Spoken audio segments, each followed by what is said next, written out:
தாரிகாவின் உடல் பயத்தில் நடுங்கியது. அவளுக்கு இப்போது தாரிகா ஏன் அவளிடம் சிட்டாடெல்லில் ஒரு ஸ்டார் ஆக வேண்டாம் என சொன்னார் என்று புரிந்தது. அவர் சிட்டாடெல்லுக்கு வந்த நேரத்தில் அவளிடம் காலில் விழாத குறையாக கெஞ்சி சொன்னார். தாரிகாவும் கூட அவளது எண்ணத்தை சொல்லியிருந்தாள். அவளுக்கு ஸ்டார் ஆகாமல் இருப்பதிலும் கூட இஷ்டம்தான். சரவணன் மட்டும் ஓகே சொல்லிவிட்டாள். அவள் இப்போதே திரும்பி போய்விடுவாள். அவளுக்கு சாதாரணமான மிடில் கிளாஸ் வாழ்க்கை கூட ஓகே. ஆனால் அவளுடன் சரவணன் இருக்க வேண்டும். அவளோடு சரவணன் இருக்கும் வரைக்கும் எங்கே இருந்தாலும் எப்படி இருந்தாலும் அவளுக்கு சந்தோஷம்தான். அவளுக்கு அதை தவிர்த்து வேறு யாரினது பேச்சை பற்றியும் கவலை இல்லை. ஈஸ்வரிக்குமே அதை கேட்கும்போது மனதிற்கு நிறைவாகத்தான் இருந்தது. ஈஸ்வரிக்கு தாரிகாவை சமாளிக்க முடியுமாக இருந்தது. ஆனால் சரவணனை முடியாது. அவருக்கு சரவணனையும் சரி சிவசக்தி வேலையும் சரி நன்றாகவே தெரியும். சிவசக்தி எதற்கு சிட்டாட்டலுக்கு வராமல் இருக்கிறார்? ஏனென்றால் அவர் ஈஸ்வரிக்கு சத்தியம் செய்து கொடுத்திருக்கிறார். ஆனால் சிவசக்தி வேலையை கண்ட்ரோல் பண்ண முடியுமாக இருந்த ஈஸ்வரிக்கு சரவணனை கண்ட்ரோல் பண்ண முடியவில்லை. என்னதான் வேலன் ஃபேமிலி சரவணனை வெறுத்தாலும் கூட சரவணனின் மனதில் இருக்கும் எண்ணம் வேலன் ஃபேமிலி சிட்டாட்டலிற்கு திரும்பி வரக்கூடிய பவரை பெற வேண்டும் என்பதுதான். ஈஸ்வரி அவளுக்காக கெஞ்சி கொண்டிருப்பதை பார்க்கும்போது அவளுக்கு பல உணர்வுகள் எழுந்தன. ஹர்ஷித் சொடக்கு போட்டுவிட்டு போதாதா என்று கேட்டான். பின் அவனது போனில் இருந்து இன்னும் ஒரு வீடியோவை பிளே பண்ணினான். அது ஒரு ட்ரோனில் எடுத்த வீடியோ போல இருந்தது. அதில் சரவணனின் GTR இருந்தது. தாரிகா அதை உற்று பார்க்க அதற்குள் சரவணன் இருந்தான். அவன் அவளை காப்பாற்ற வந்திருந்தான். ஆனால் அவன் ஃபாலோ பண்ணப்பட்டு கொண்டே இருந்தான். வில்லியம்ஸ் ஃபேமிலி எதற்கு நினைக்கிறது? அடிக்கிற காத்துல ஸ்ட்ராவை வீசுறதுக்கு சமம். அதனால நீ இப்ப என்ன பண்ண? அமைதியா சமத்து பிள்ளையா என் கூட வில்லியம்ஸ் ஃபேமிலி வீட்டுக்கு வா. இல்லன்னா இந்த 2 பேருமே செத்துருவாங்க. அது மட்டும் இல்ல, உன் மாமனார் அந்த சிவசக்தி வேல் ஃபாரின்ல போய் ஒளிஞ்சுக்கிட்டா எங்களால கண்டுபிடிக்க முடியாதா என்ன? அவனையும் சேர்த்து கொல்லுவோம். வில்லியம்ஸ் ஃபேமிலி கிட்ட மோதனா இதுதான் கதின்னு உன் சரவணனுக்கு காட்டணும். 2 பேரினது நிலையையும் பார்த்த தாரிகா இன்னும் ஷாக் ஆனாள். அவளுக்கு என்ன செய்வது என யோசிக்க கூட முடியவில்லை. சரவணன் இப்போதுதான் ஹைவேவுக்கு வந்திருக்கிறான். கூடவே அவனை சுற்றி ஹர்ஷத்தின் ஆட்களின் கார்கள் இருந்தன. ஹர்ஷத் ஒரு ஆர்டர் கொடுத்தால் போதும், அவர்கள் சரவணனை கொன்று விடுவார்கள்.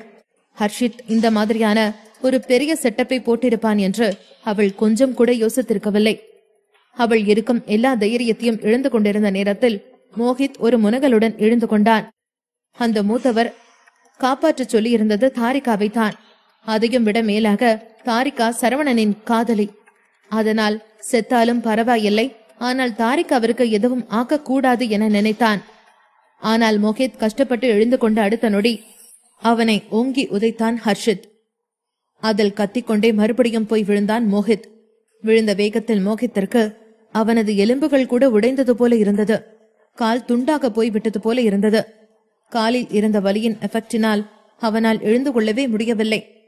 ஹர்ஷித் விழுந்திருந்த மோஹித்தை பார்த்துவிட்டு, நீ ஒரு நல்ல வேலைக்காரன் தான், ஆனா நீ தப்பான ஆளை ஃபாலோ பண்ணிட்டு வந்திருக்க என்று சொன்னான்.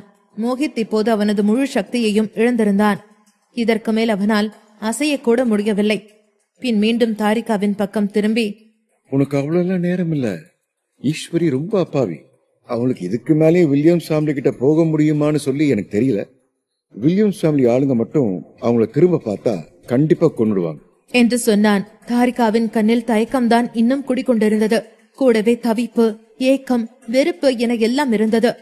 தாரிகாவை நோக்கி வந்து கொண்டிருந்த சரவணனின் காரில் ஜோயும் ரத்தினமும் கூட இருந்தார்கள்.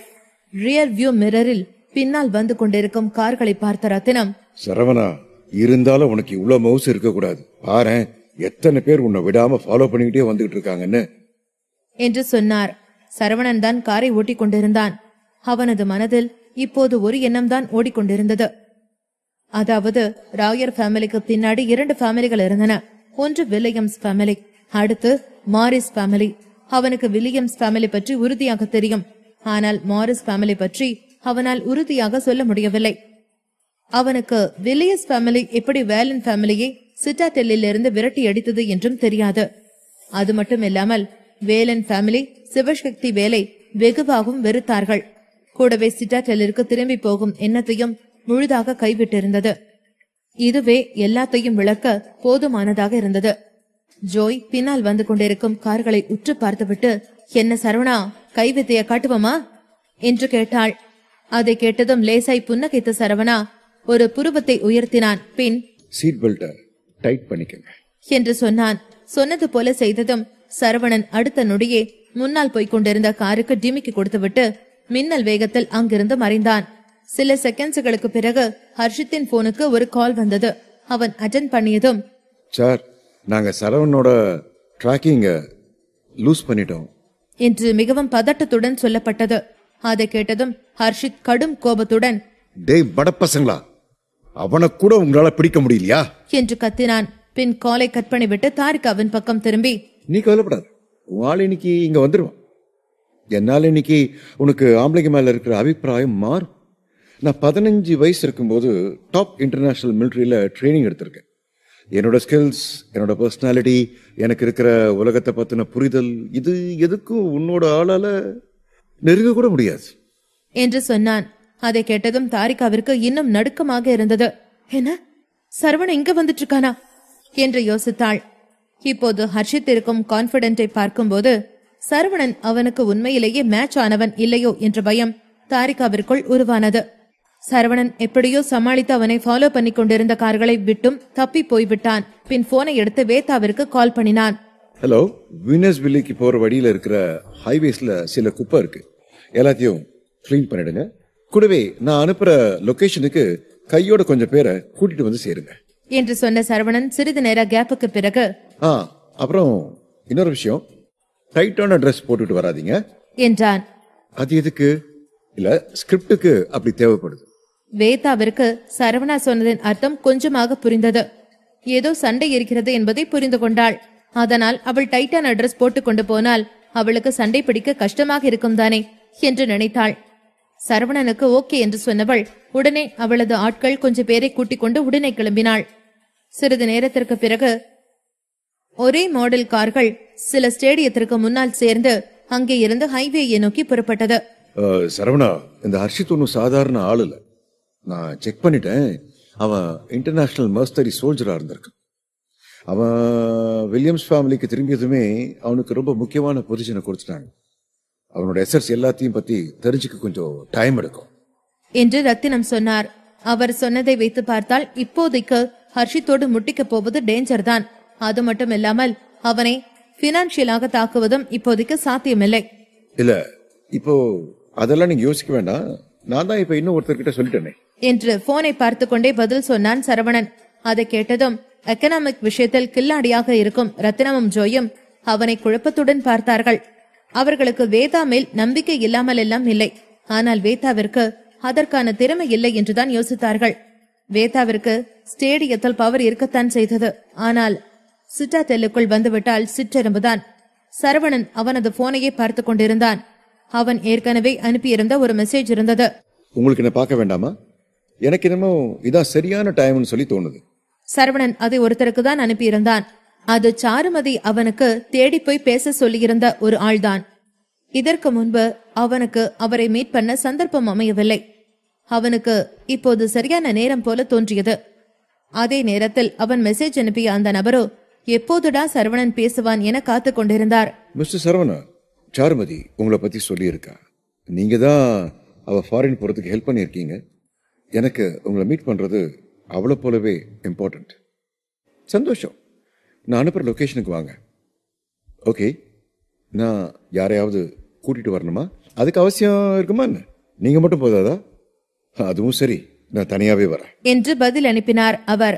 அதை பார்த்து சரவணன் லேசாக புன்னகைத்துக் கொண்டான்.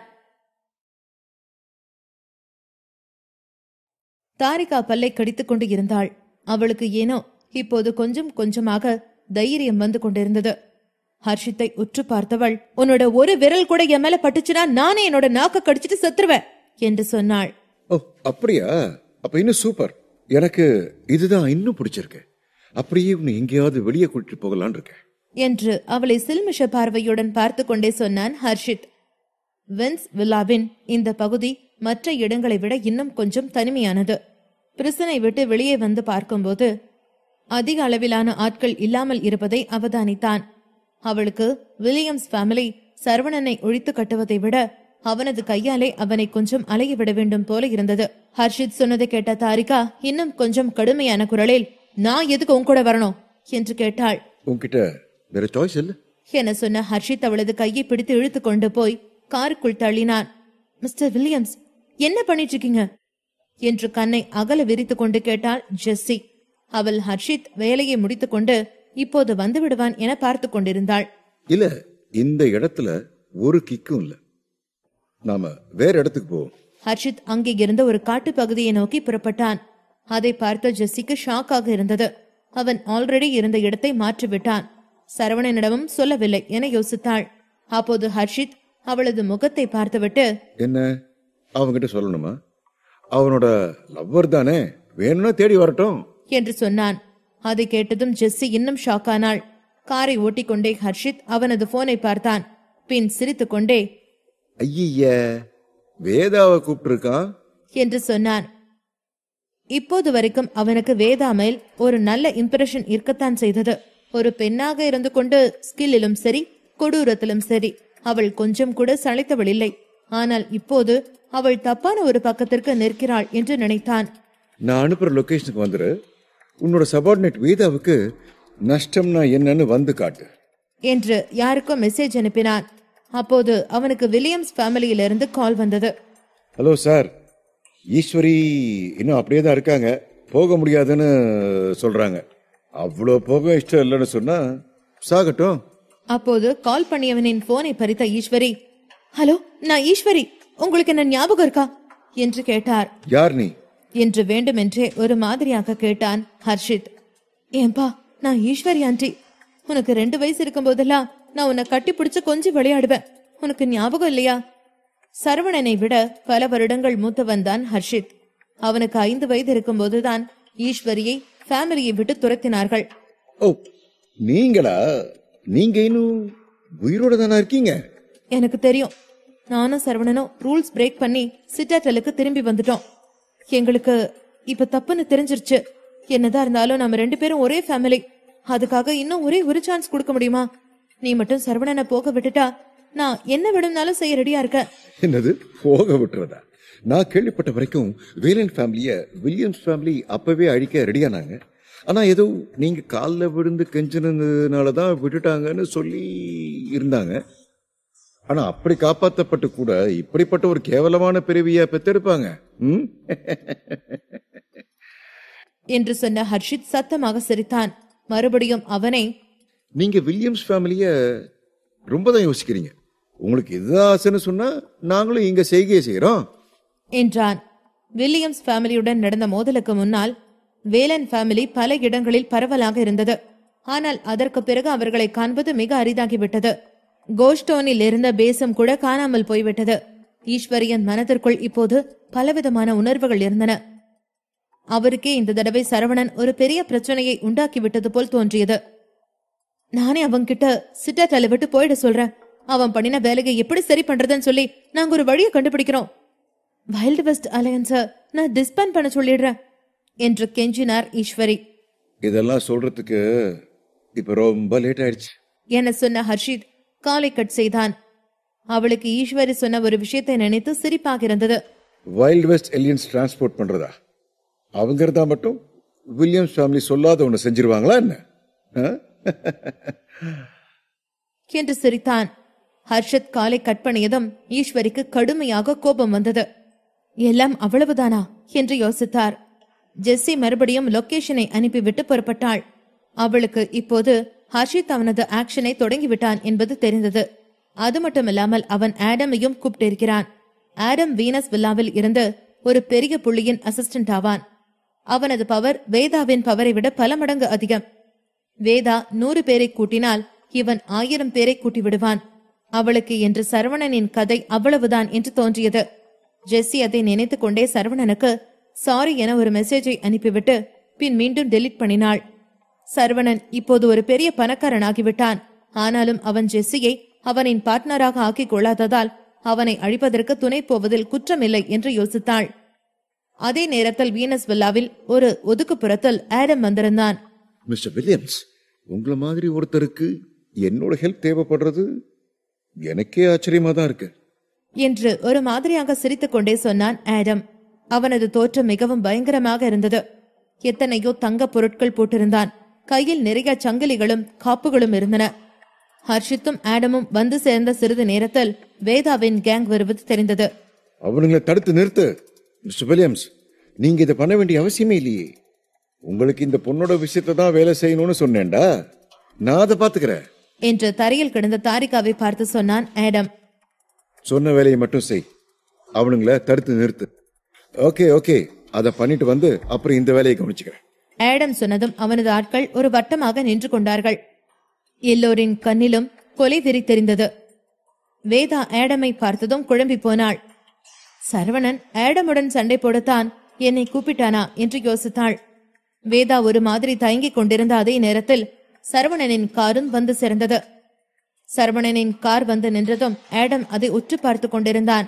சரவணன் காரில் இருந்து இறங்க போகும்போது அவனை காருக்கு முன்னாடி இன்னும் ஒரு கார் வந்து நின்றது. அந்த காரை பார்த்ததும் ஆடமுக்கு ஏதோ பொறி தட்டியது. இது ராவணனோட கார் தானே, அவர் இங்க என்று நினைத்தான். ஆடம் அவரை குழப்பத்துடன் பார்த்து கொண்டிருந்த அதே நேரத்தில் அவரோ வேகமாக காரில் இருந்து இறங்கி உடனே சரவணனின் கார் கதவை திறந்து விட்டார். அதை பார்த்ததும் ஆடம் ஆச்சரியத்தில் உறைந்தான். அதைவிட ஷாக்கில் இருந்தாள் வேதா. அவள் இதுவரைக்கும் ராவணனை பார்த்ததில்லை. ஆனால் இப்பொழுது முதல் முறையாக பார்ப்பது சரவணனின் மூலம் என்று நினைக்கும் போது இன்னும் ஷாக்காக இருந்தது.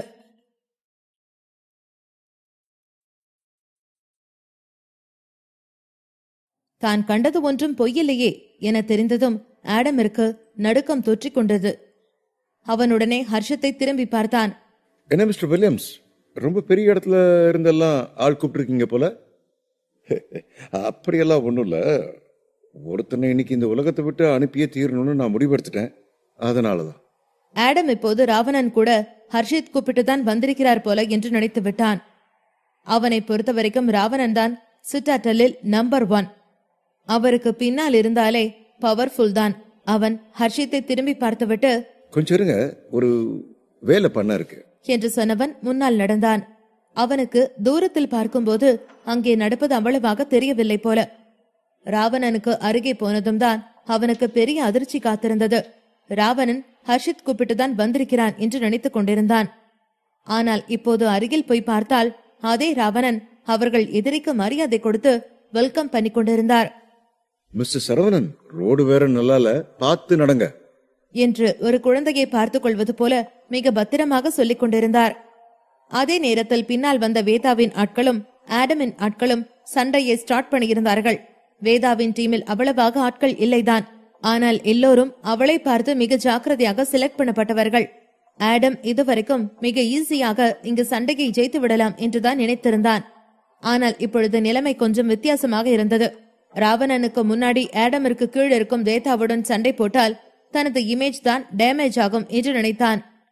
உடனே வேகமாக வேதாவிற்கு முன்னாடி போய் நின்றான். அதை பார்த்ததும் வேதா மெதுவாக அவளுக்கு பின்னாடி இருந்த கத்தியை எடுத்தாள். கொஞ்சம் கூட தாமதித்துக் கொண்டிருக்காமல் அவனை தாக்கத் தொடங்கினாள். அதை பார்த்த ஹர்ஷித், உனக்கு நான் யாருன்னு தெரியும் தானே, என்கிட்டயே மோதிரியா என்று கேட்டான். ஆடம், நீ எதுக்கு இங்க வந்த? வில்லியம்ஸ் ஃபேமிலி கூப்பிட்டாங்க, நான் வந்தேன். நீ என் வழியை விட்டு போயிடு. ஆடம் வேதாவை பார்த்து சொல்லிவிட்டு அவளை உதைக்க பார்த்தான். ஆனால் அதற்குள் வேதாவும் அவனை நோக்கி கத்தியை நீட்டினாள். அதை பார்த்த ஆடம் உடனே மறுபக்கம் தாக்க பார்த்தான். வேதாவின் ரியாக்ஷனும் மிக ஃபாஸ்டாகத்தான் இருந்தது. அவன் திசையை மாற்றியது தெரியவும் அவளும் உடனே கத்தியால் அவனது காலை கீறினாள். அவனது காலில் இருந்து ரத்தம் வழிய தொடங்கியது. அதை பார்த்த ஆடம் அதிர்ச்சியுடன் வேதாவை நோக்கினான். வேதா இத்தனை வருட காலமாக அடக்கி வைத்த கோபத்தையும் அவளது திறமையை மொத்தமாக வெளியே கொண்டு வர கிடைத்த வாய்ப்பாக இதை பார்த்தாள். ஏய் வேதா, நீ நிறுத்த போவதில்லை தானே? ஓ அப்படியா? அப்ப உனக்கு உன்னோட ஆளுங்க எல்லாரும் என்னால ஆளுங்க கையால சாகிறத பார்க்க முடியும்னு சொல்ற? ஆடம் சொன்னதை கேட்டதும் வேதா சுற்றிலும் பார்த்தாள். என்னதான் அவளது ஆட்கள் திறமையுடையவர்களாக இருந்தாலும் கூட எண்ணிக்கையின் அடிப்படையில் ஆடமின் ஆட்களை விட குறைவாகத்தான் இருந்தார்கள். அதிலும் இப்பொழுது அவளது ஆட்கள் பெரும்பாலானவர்கள் காயமடைந்திருந்தார்கள். அதை பார்த்ததும் அவளது உடல் லேசாக நடுங்கியது. சரியான நேரத்தில் அதை அவதானித்தான் ஆடம். அந்த நேரத்தை பயன்படுத்தி கொண்டவன் உடனே கத்தியை எடுத்து அவளது கழுத்துக்கு நேராக கொண்டு போனான். வேதாவிற்கு அதை பார்த்ததும் தனது முட்டாள்தனத்தை எண்ணி வெட்கமாக இருந்தது. ஒரு செகண்ட் அசந்ததில் உயிர் போக போகிறதே என்று யோசித்தாள். ஆடமின் கத்தி வேதாவின் கழுத்திலிருந்து 1 மில்லிமீட்டர் தூரத்தில் இருந்தபோது ஆடமின் கை யாரோ ஒருவரால் தடுக்கப்பட்டது. ஆடம் யார் அது என திரும்பி பார்க்க அங்கே நின்று கொண்டிருந்தார் ராவணன். அவரது போர்ஸ் மிகவும் வலிமையாக இருந்தது. கண்கள் வெளியே வந்துவிடும் அளவிற்கு அவரை பார்த்தவன், மிஸ்டர் ராவணன், நீங்க எங்க என்று கேட்டான். ராவணனோ பதில் சொல்லாமல் ஆடமின் கழுத்தை இறுக்கி பிடித்தார். அவரது பிடியில் ஆடமின் கழுத்து உடைய போவது போல இருந்தது. ஆடமின் கையில் இருந்த கத்தி தானாகவே விடுபட்டது. ஆடம் உடனே, மிஸ்டர் ராவணா, நீங்க வந்ததை நான் இப்பதான் பார்த்தேன். அதனாலதான் நான் உடனே எங்களோட இந்த தனிப்பட்ட பிரச்சனையை தீர்த்துக்கலான்னு சொல்லி வேதா கிட்ட பேச வந்தேன். வேதா என்னோட ஆள் தான், அதனால அவளை கண்ட்ரோல் பண்ண வேண்டியது என்னோட பொறுப்பு என்று சொன்னான். ராவணன் அதை கேட்டதும் அவனை தூக்கி வீசினார். வாயிலிருந்து ஒரு வார்த்தை கூட வரவில்லை. ஆனால் அவரது சக்தியை அங்கே இருந்த எல்லோரினாலும் உணர முடிந்தது. ஆடம் வீசி கொண்டு போய் விழுந்ததும் ராவணன் வேதாவை பார்த்தார். வேதா இன்னுமே அதிர்ச்சியில் தான் இருந்தாள். அவளுக்கு இன்னுமே சரவணன் ராவணனை கூப்பிட்டிருப்பதை நம்ப முடியவில்லை. ராவணன் நேராக ஹர்ஷித்தை நோக்கி நடந்தார். ஹர்ஷித் இதுவரைக்கும் சிச்சுவேஷன் அவனது கண்ட்ரோலில் இருக்கிறது என்றுதான் நினைத்துக் கொண்டிருந்தான்.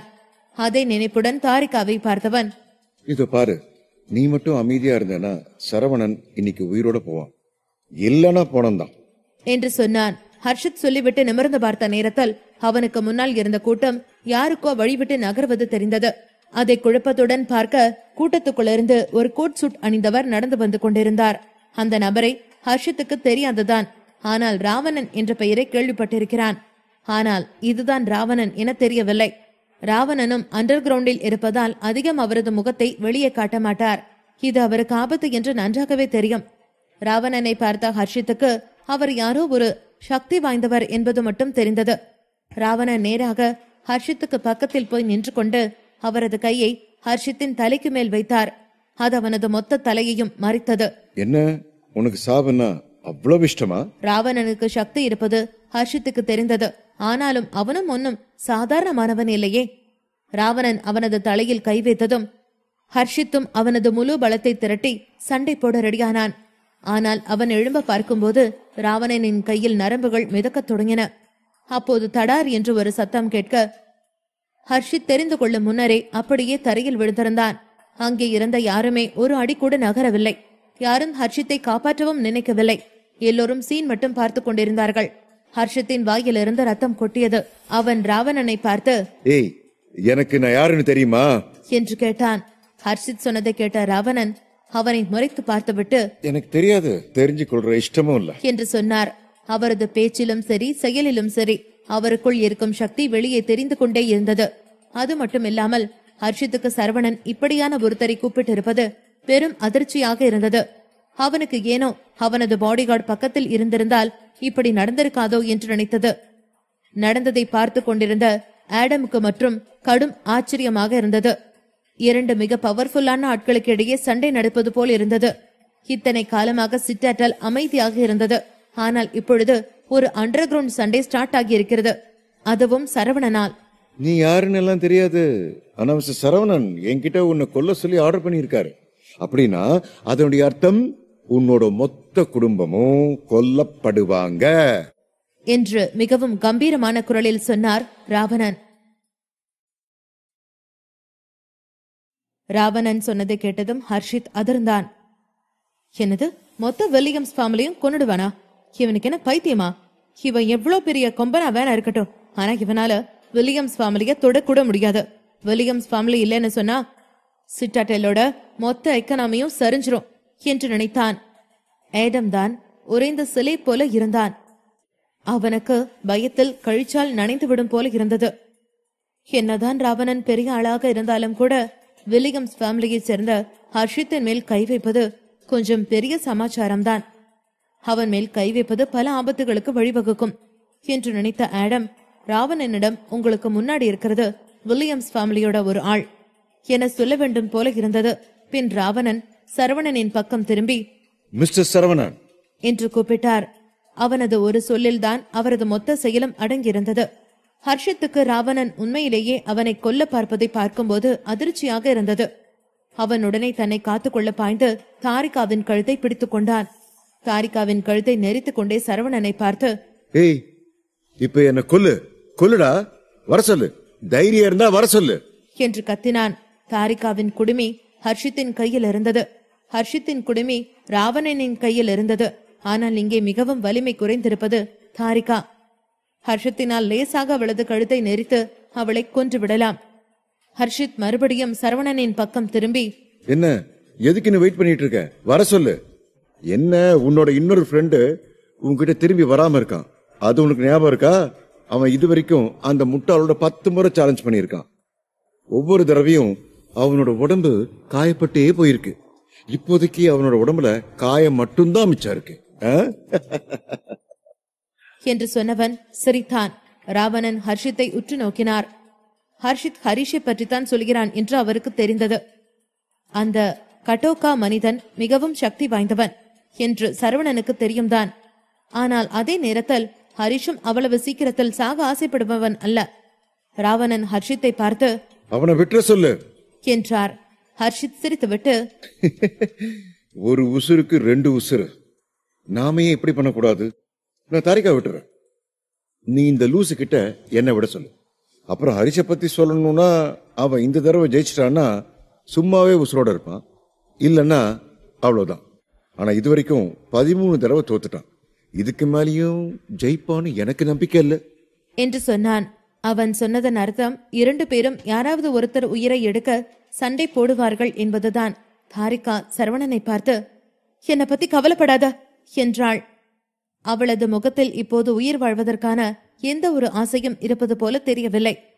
முகமெல்லாம் வெளுத்து போய் இரத்த நாளங்கள் அடைக்கப்பட்டு கிட்டத்தட்ட பிணம் போலத்தான் இருந்தாள். உயிரோடு இருந்தால் கூட அவள் இப்பொழுது முழு உலகமும் வெறுக்கும் ஒரு பெண். அதனால் அவளுக்கு சாவதே மேல் என நினைத்தது. சரவணன் ராவணனை பார்த்து, அவளை விடுங்க என்று சொன்னான். ராவணன் ஷாக்குடன் பார்க்க, நான் உங்களை இன்னைக்கு இங்க கூப்பிட்டது ஒருத்தரையும் கொல்றதுக்கு இல்ல, சிச்சுவேஷனை கண்ட்ரோல் பண்றதுக்கு தான். என்னோட ஆளுங்க இவனை பாத்துக்குவாங்க என்று சொன்னான். ஹர்ஷித் எழுந்து கொண்டு, இப்ப கூட நீ என்னை விட நினைக்கிறது நினைச்சா ஆச்சரியமா தான் இருக்கு. உனக்கு என்ன ஜெயிச்சிடலான்னு நினைப்பா என்று கேட்டான். உன்னை வில்லியம்ஸ் ஃபேமிலி அனுப்புனாங்க. ஐயோ, உனக்கு அவ்வளோ சீன் எல்லாம் இல்ல. வில்லியம்ஸ் ஃபேமிலிக்கு முன்னாடி நீ எல்லாம் ஒண்ணுமே இல்ல. நான் தான் உங்களுக்கு எதுக்கு ஸ்ட்ரமோன்னு சொல்லி சில குப்பைகளை துப்புரவாக்கலான்னு வந்தேன். ஓ அப்படியா? அப்படி என்னதான் சக்தி இருக்குன்னு பாப்போமே. சரவணா, நீ இன்னைக்கு செத்தரா. உனக்கு இருந்த ஒரு சான்ஸையும் நீ மிஸ் பண்ணிட்ட. இதுக்கப்புறம் நான் இதே மாதிரி இருப்பேன்னு சொல்ல தெரியாது என்று சொன்ன ஹர்ஷித் தாரிகாவை விட்டான். பின் அவனது போனை எடுத்து, சரவணோட சொத்து மதிப்பு பாரு. வில்லியம்ஸ் ஃபேமிலி கூட மோதனா அதனுடைய விளைவு எப்படி இருக்கும்னு இன்னைக்கு அவனுக்கு காட்ட போறேன் என்று சொன்னான். ஹர்ஷத்தின் மனதில் ஒரு தடவை உனது வலையில் விழுந்து விட்டேன், அடுத்த முறையும் அதே தப்பை பண்ண மாட்டேன் என்ற எண்ணம் இருந்தது. ராவணன் சரவணனை ஒரு பார்வை பார்த்தார். அவருக்கு ஒரே குழப்பமாக இருந்தது. அவருக்கும் வில்லியம்ஸ் ஃபேமிலி பவரை பற்றி தெரிந்துதான் இருந்தது. சரவணன் மட்டும் என்றாலும் ராவணன் இப்பொழுதே ஹர்ஷித்தை கொன்று விடுவார். ஹர்ஷித்தின் ஆர்டரை கேட்ட அவனது அசிஸ்டன்ட் உடனே சரவணனை பற்றி தேடத் தொடங்கினான். சிறிது நேரத்திலேயே கிடைத்த தகவலுடன் ஹர்ஷித்துக்கு திரும்ப கால் எடுத்தான். அசிஸ்டன்ட் சொன்னதை கேட்டதும் ஹர்ஷித்திற்கு ஆச்சரியமாக இருந்தது. அதை கேட்டதும் தான் சரவணன் எப்படி இந்த அளவுக்கு தைரியத்துடன் ஆடம் இத்தனை பேரை கூட்டிக் கொண்டு வந்திருக்கிறான் என்றும் தெரிந்து வைத்திருக்கிறான் என்று புரிந்தது. சரவணன் இருக்க பின்னாடி ஒரு பலம் வாய்ந்த பேக்கப் இருந்தது. அந்த பேக்கப்பை யூஸ் பண்ணிதான் அவன் ராயர் ஃபேமிலியையும் அழித்திருக்கிறான். சரவணனுக்கு கீழ் ஒரு ஃபயர் ஆர்ம்ஸ் கம்பெனி இருந்தது. அது அவனுக்கு கீழ் ஏற்கும் வரைக்கும், அது ரேடாருக்குள் ஏற்கும் வரைக்கும் யாராலும் சரவணனை எதிர்க்க முடியாது. அண்டர் கிரவுண்ட் வேர்ல்டும் கூட அவன் பேச்சை கேட்டுத்தான் ஆக வேண்டும். உடனே காலை கட் செய்தவன் சரவணனை பார்த்து, நான் இப்ப இவளை விடுறேன், அதுக்குன்னு சொல்லி நீ ரொம்ப துள்ளாத என்று சொல்லிவிட்டு புறப்பட ரெடியானான். ஹர்ஷித்துக்கு சரவணனின் உயிரை எடுத்தால்தான் தனக்கு ஃபேமிலிக்குள் ஒரு மரியாதை கிடைக்கும் என்று தோன்றியது. அதனால் இன்னும் கொஞ்சம் பிளான் பண்ணிவிட்டு எல்லாவற்றையும் பக்காவாக செய்யலாம் என்று நினைத்தான். ஹர்ஷித் போனதும் ராவணன் சரவணனுக்கு பக்கத்தில் வந்தார். மிஸ்டர் சரவணன், எதுக்கு நீங்க அவனை போக விட்டீங்க? ராவணனுக்கு பல கேள்விகள் இருந்தன. சரவணன் உண்மையிலேயே தனது பார்ட்னராக இருக்கக்கூடிய தகுதி உடையவன் தானா என்று யோசித்தார். சரவணன் அவரை பார்த்துவிட்டு என்று மட்டும் மிக அமைதியாக சொன்னான். அவனது முகத்தை ராவணன் பார்க்க இப்பொழுது அவனுக்குள் ஏதோ ஒரு பிளான் இருப்பது தெரிந்தது. அதற்கு பிறகு ராவணன் திரும்பி ஆடமை பார்த்தார். மிஸ்டர் ராவணன், நீங்க வருவீங்கன்னு சொல்லி எனக்கு சத்தியமா தெரியாது. அப்படி மட்டும் தெரிஞ்சிருந்தா நான் உங்களுக்கு எதிராக வந்திருப்பேனா? ராவணன் வேதாவை திரும்பி பார்த்துவிட்டு மீண்டும் ஆடம் பக்கம் திரும்பினார். உனக்கு காயம்பட்டிருக்கா? இல்ல. போய் தான் சொன்னான் ஆடம். உனக்கு காயம்பட்டிருக்கு, அதனால நீ போயிடு. ஒரு பொண்ணுக்கு கூட உன்னால சமமா இருக்க முடியல. வரதன் சொன்னதை கேட்டதும் ஆடமின் உடல் நடுங்கியது. ராவணன் எனது இடத்திற்கு வேதாவை போட போகிறாரா என்று பயந்தான். உடனே ராவணனிடம் ஏதோ சொல்ல பார்க்க அவர் பார்த்த பார்வையில் அப்படியே வாயை மூடிக்கொண்டான். ஹர்ஷித் காருக்குள் உட்கார்ந்து கொண்டு சிரிக்க தொடங்கினான். இன்னைக்கு அவன் என்ன போக விட்டுட்டான். அது மட்டும் இல்ல, சிட்டாட்டல்ல அவனுக்கு ஒரு கம்பெனி தான் இருக்கு என்று சொல்லிக் கொண்டான். சரவணனுடைய அந்த கம்பெனி அதிக லாபத்தை எடுக்கக்கூடிய ஒன்று. அது மட்டுமில்லாமல் அது மறைவாக இருக்கக்கூடிய ஒரு கம்பெனி. வில்லியம்ஸ் ஃபேமிலியின் பவர் மட்டும் இருந்திருக்காவிட்டால் இன்றும் அவனுக்கு இது பற்றி தெரிந்திருக்காது. ஹர்ஷித் இன்னும் ஒரு கால் எடுத்து, என்னோட ஆளுங்க உன்னோட ஆளுங்க எல்லாரும் எடுத்துக்கிட்டு ஏரோஸ்பேஸ் கம்பெனிக்கு போ. இன்னைக்கு எப்படியும் நான் சரவணனை தோக்கடிச்சே ஆகணும்.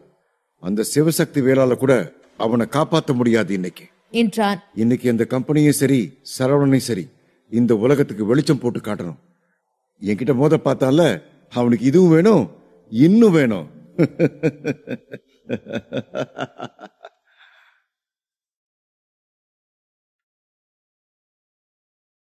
ஹர்ஷித் சரவணனிடம் கோபமாக பேசிவிட்டு போவதை ராவணன் பார்த்தார். பின்பு இங்கு என்ன நடக்கிறது என்று புரியாமல் சரவணனை பார்த்து கொண்டு நின்றார். யாரை வில்லியம் ஃபேமிலி தங்களது வெப்பன் என்று நினைக்கிறார்களோ அவன் கையாலேயே இன்று அவர்கள் அழியப் போகிறார்கள் என்பதை சரவணன் அவர்களுக்கு உணர்த்த விரும்பினான். அதனால்தான் ஹர்ஷித்தையும் எதுவும் செய்யாமல் இருந்தான். அது மட்டுமல்ல, அவனை தன் கையால் கொன்றால் அது தன் கைக்குத்தான் அசிங்கம் என்று நினைத்தான். ஹர்ஷித் எவ்வளவு பெரிய முட்டாள் என்று வில்லியம் ஃபேமிலிக்கு சரவணன் உணர்த்த விரும்பினான். ஹர்ஷித் அங்கிருந்து சென்றதும் சரவணன் வேகமாக தாரிகாவின் அருகில் சென்றான். Tharika, are you all right? என்று கேட்டான். அவனது கண்களில் அவ்வளவு காதல் இருந்தது. சரவணனை பார்த்ததும் தாரிகா அவனை இறுக கட்டி கொண்டாள். பின்பு எனக்கு ஒண்ணும் இல்ல என்று சொன்னாள். Thank God என்று சொல்லி அவளது நெற்றியில் தனது இதழை பதித்தான். பின்பு அவளை இன்னும் தன்னுடன் இறுக அணைத்துக் கொண்டான். சற்று நேரத்திற்கு முன்பு வரை சிங்கம் போல கர்ஜித்துக் கொண்டிருந்தவன் தற்பொழுது முயல் குட்டி போல் தாரிகாவிடம் கொஞ்சிக் கொண்டிருப்பதை பார்த்த ராவனின் கண்கள் ஆச்சரியத்தில் மூழ்கியது. முதலில் சாருமதி சரவணனை இன்ட்ரோ செய்யும் பொழுது அவனது கண்களில் ஒரு நெருப்பு இருந்தது. அவனை பார்க்கும் பொழுதே ஒரு விதமான மரியாதையும் வந்தது. ஆனால் அவனுக்குள் இப்படி ஒரு முகம் இருக்கும் என்று ராவன் நினைத்து கூட பார்க்கவில்லை. அனைவருக்கும் சிம்ம சொப்பனமாக இருக்கும் சரவணன் தாரிகா முன்பு மட்டும் குழந்தையாக மாறிவிடுவதை ராவணன் பார்த்தார். பின்பு சிரித்துக் கொண்டே, இதுதான் காதலோட பவர் போல என்று தனக்குள்ளேயே சொல்லிவிட்டு அவர்களை பார்த்தார். அங்கே வந்த ரத்தினம் வேகமாக சரவணனின் அருகில் சென்றார். ரத்தினம் வருவதை பார்த்த சரவணன் தாரிகாவிடமிருந்து விலகினான். பின்பு என்னாச்சு என்று கேட்டான். உடனே ரத்தினம், சார், நாம நினைச்ச மாதிரியே அவங்க அந்த லாஸ்ட் ஃபேக்டரி கண்டுபிடிச்சிட்டாங்க என்று சொன்னார். உடனே சரவணன் சிரித்துக் கொண்டு, ரத்னம், யூ ஆர் ரியலி கிரேட். இந்த முறை உங்களோட பிளான் சூப்பரா ஒர்க் அவுட் ஆகும்னு நினைக்கிறேன் என்று சொன்னான். உடனே ரத்தினமும் சிரித்துக் கொண்டு, முதல்ல நான் கொஞ்சம் பயந்தேன். ஒரே நைட்ல நாம அந்த ராயர் ஃபேமிலியை அழிச்சிட்டோம். கண்டிப்பா இது வில்லியம் ஃபேமிலிக்கு பெரிய அதிர்ச்சியை கொடுத்துருக்கும். ஒரு நைட்டுக்குள்ள நம்மளால இது எப்படி முடிஞ்சது, நமக்கு இவ்வளவு பவர் எங்க இருந்து வந்துச்சுன்னா கண்டிப்பா உங்களை பத்தி அவங்க இன்வெஸ்டிகேட் பண்ண முயற்சி செய்வாங்க. அதனாலதான் அவங்கள திசை திருப்புறதுக்காக இந்த ஃபேக்டரியை பத்தின க்ளூவை கொஞ்சம் நானே அவங்க கிட்ட கொடுத்தேன். அவங்களாதான் இத கண்டுபிடிச்சிருக்காங்கன்னு நினைச்சுக்கிட்டு இருக்காங்க. இன்னும் கொஞ்ச நேரத்துல தெரியும் நம்மளோட பவர் என்னன்னு என்று சொன்னார். உடனே சரவணன் சிரித்துக் கொண்டு, அந்த ஹர்ஷத்துக்கு இன்னைக்கு புரியும் அவன் யார்கிட்ட மோதி இருக்கான் என்று சொன்னான். அவர்கள் இருவரும் பேசிக் கொண்டிருப்பதை கேட்ட தாரிகா மெதுவாக சரவணனை நிமிர்ந்து பார்த்தாள். பின்பு சரவணா என்று அவளது மென்மையான குரலில் கூப்பிட்டாள். தாரிகாவின் குரலை கேட்டாலே சுற்றி நடக்கும் அத்தனையும் மறந்து அவளது குரலில் லயித்து போனவன் அவளை பார்த்து மென்மையாக புன்னகைத்து என்ன என்பது போல பார்த்தான். சரவணா, பிளீஸ், அந்த வில்லியம் ஃபேமிலிய நீ எதுவும் பண்ண வேண்டாம். அவங்களை இப்படி விட்டுடு. நீ ராயர் ஃபேமிலி கூட மோதின வரைக்கும் போதும். இதுக்கப்புறம் யார் கூடயும் மோத வேண்டாம். நம்ம எங்காவது ஃபாரின் போயிடலாம், அங்க போய் நிம்மதியா வாழலாம் என்று சொன்னாள். தாரிகா எதனால் அப்படி சொல்கிறாள் என்பதை புரிந்து கொண்ட சரவணன் அவளது கையை இருக்க பற்றி கொண்டு அவளை பார்த்தான். பின்பு, தாரிகா, உனக்கு தெரியும், இந்த உலகத்திலேயே எனக்கு ரொம்ப முக்கியமான ஒரு ஆள்னா அது நீதான். உனக்காக நான் எது வேணாலும் செய்வேன். ஆனா தாரிகா, இப்ப நான் ரொம்ப கிரிட்டிக்கலான சிச்சுவேஷன்ல இருக்கேன். நீ என்னை கண்டிப்பா புரிஞ்சுப்பேன்னு எனக்கு தெரியும். எல்லாத்தையும் உன்கிட்ட விவரமா என்னால இப்போதைக்கு சொல்ல முடியாது. ஆனா கண்டிப்பா ஒரு நாள் உன்கிட்ட எல்லாத்தையும் நான் சொல்லுவேன். அது வரைக்கும் நீ வெயிட் பண்ணு. இப்ப நான் கண்டிப்பா இந்த சிட்டாடர்ல இருந்தே ஆகணும். ஃபீனிக்ஸ் ஃபேமிலியோட சேரணும். அது மட்டும் இல்ல, இந்த வேர்ல்டோட டாப்ல நான் இருக்கணும். அதை சாதிக்கிற வரைக்கும் ப்ளீஸ் கொஞ்சம் எனக்கு டைம் கொடுப்பியா என்று கேட்டான். அதை கேட்ட தாரிகாவின் முகம் வாடியது. பின்பு தனது முகத்தை மாற்றிக்கொண்டவள் அவனது கையை பிடித்துக் கொண்டு பேசினாள். சரவணா, நீ எங்க வேணும்னாலும் போ, என்ன வேணும்னாலும் பண்ணிக்க. ஆனா நான் மட்டும் உன்னை விட்டு விலக மாட்டேன். இதுக்கப்புறம் நீ எங்க போனாலும் உன் பின்னால நானும் வருவேன் என்று சொன்னாள். ஹர்ஷித் தனது காரை எடுத்துக்கொண்டு நேராக ஏரோஸ்பேஸ் கம்பெனிக்கு சென்றான். அந்த கம்பெனி சரவணன் ஆரோன் ஃபேமிலியை சேர்ந்த டேரனிடமிருந்து வாங்கியது. அவர் தனது மகனை காப்பாற்றுவதற்காக சரவணனிடம் தனது அனைத்து ஃபேக்டரிகளையும் கொடுத்திருந்தார். அதில் மொத்தம் 5 ஃபேக்டரிகள் அடங்கியிருந்தது. அது 5ம் வெவ்வேறு நாடுகளில் இருந்தது. சரவணன் அதில் 2 ஃபேக்டரி மட்டும் தனக்காக எடுத்துக்கொண்டான். ஒன்று மாவீரின் ஸ்டீல் ட்ரியோவிற்கு அருகில் உள்ள லொகேஷனில் இருந்தது. இன்னொன்றுதான் அந்த ஏரோஸ்பேஸ் கம்பெனி. காரில் இருந்து இறங்கிய ஹர்ஷித் அந்த கம்பெனியை நன்றாக பார்த்தான். அது அந்த சிட்டியின் கடைசியில் இருந்தது. அது மிகவும் பெரிய ஃபேக்டரியாக இருந்தது. உடனே தனது செல்போனை எடுத்தவன் வில்லியம் ஃபேமிலிக்கு இன்ஃபார்ம் செய்தான். அவன் சொல்லியதை கேட்டதும் வில்லியம் ஃபேமிலியில் உள்ள அனைவரும் ஆச்சரியமானார்கள். பின்பு, நீ சொல்றது உண்மையா? நிஜமாவே அந்த சரவணனுக்கு இவ்வளவு பெரிய ஃபேக்டரி இங்க இருந்ததா என்று கேட்டார்கள். பின்பு அவர்கள் சிரித்துக் கொண்டே, நீ நல்ல காரியம் தான் பண்ணிருக்க. அவனை விட்டுறாத. சரவணன் அழிக்கிறதுக்கு நம்ம கிட்ட இருக்கிற ஒரே வெப்பன் அந்த ஃபேக்டரி தான் என்று சொன்னார்கள். உடனே அவனும் ஓகே என்று சொல்லிவிட்டு தனது செல்போனை துண்டித்தான். பின்பு அவனுடன் கூட்டி வந்திருந்த பிரஸ் ரிப்போர்ட்டர்களை பார்த்தான். பின்பு, எல்லாரும் இங்க இந்த ஃபேக்டரியை பாருங்க, இங்க எல்லாரும் என்ன தயாரிச்சுட்டு இருக்காங்கன்னு பாருங்க என்று சொல்லி அதனை காட்டினான். அங்கு வெளியில் நிறைய ட்ரக்குகள் நின்று கொண்டிருந்தது. அதில் பினிஷ் செய்யப்பட்ட ஆயுதங்கள் ஏற்றப்பட்டுக் கொண்டிருந்தது. சரவணா, உன்னோட சாஃப்ட்வேர் என்னையோட க்ளோஸ். நீ வேணா அந்த ஆர்வன் ஃபேமிலி கிட்ட இருந்து ஈஸியா அந்த ஃபேக்டரி ஏமாத்தி வாங்கி இருக்கலாம். ஆனா அத உன்னால ஒரு நாளும் ஓக்சியோல செயல்படுத்த முடியாது. அத நான் செயல்படுத்தவும் விட மாட்டேன் என்று சொல்லி சிரித்துக் கொண்டிருந்தான். அப்பொழுது அங்கு சரவணனின் கார் வந்து நின்றது. அதை பார்த்த ஹர்ஷித் சிரித்துக் கொண்டு சொன்னான், பரவாயில்லையே, மீன் அதுவா வலையில வந்து மாட்டுது. நான் எஃபெக்ட் போட அவசியமே இல்லை. ஆஃப்டர் ஆல் நீ இந்த முட்டாள் சக்தியோட பையனை ப்ரூவ் பண்ணிட்டியே. அதனாலதான் இப்ப நீயே இந்த பிரச்சனையை தேடி வலிய வந்திருக்க. குட் என்று தனக்குள் நினைத்துக் கொண்டு அவனை ஏளனமாக பார்த்தான். காரில் இருந்து இறங்கிய சரவணன் மெதுவாக கீழே இறங்கி தாரிகாவை தனது கைகளில் இறுக பிடித்துக் கொண்டு ஹர்ஷித்தின் அருகில் வந்தான். அதை பார்த்ததும் ஹர்ஷித் கோபமானான். பின்பு, இவனுக்கு எவ்வளவு தைரியம் இருந்தா இன்னும் இவ்வளவு கூட கூட்டிட்டு தெரியவா என்று சொல்லிக் கொண்டே தாரிகாவை பார்த்தான்.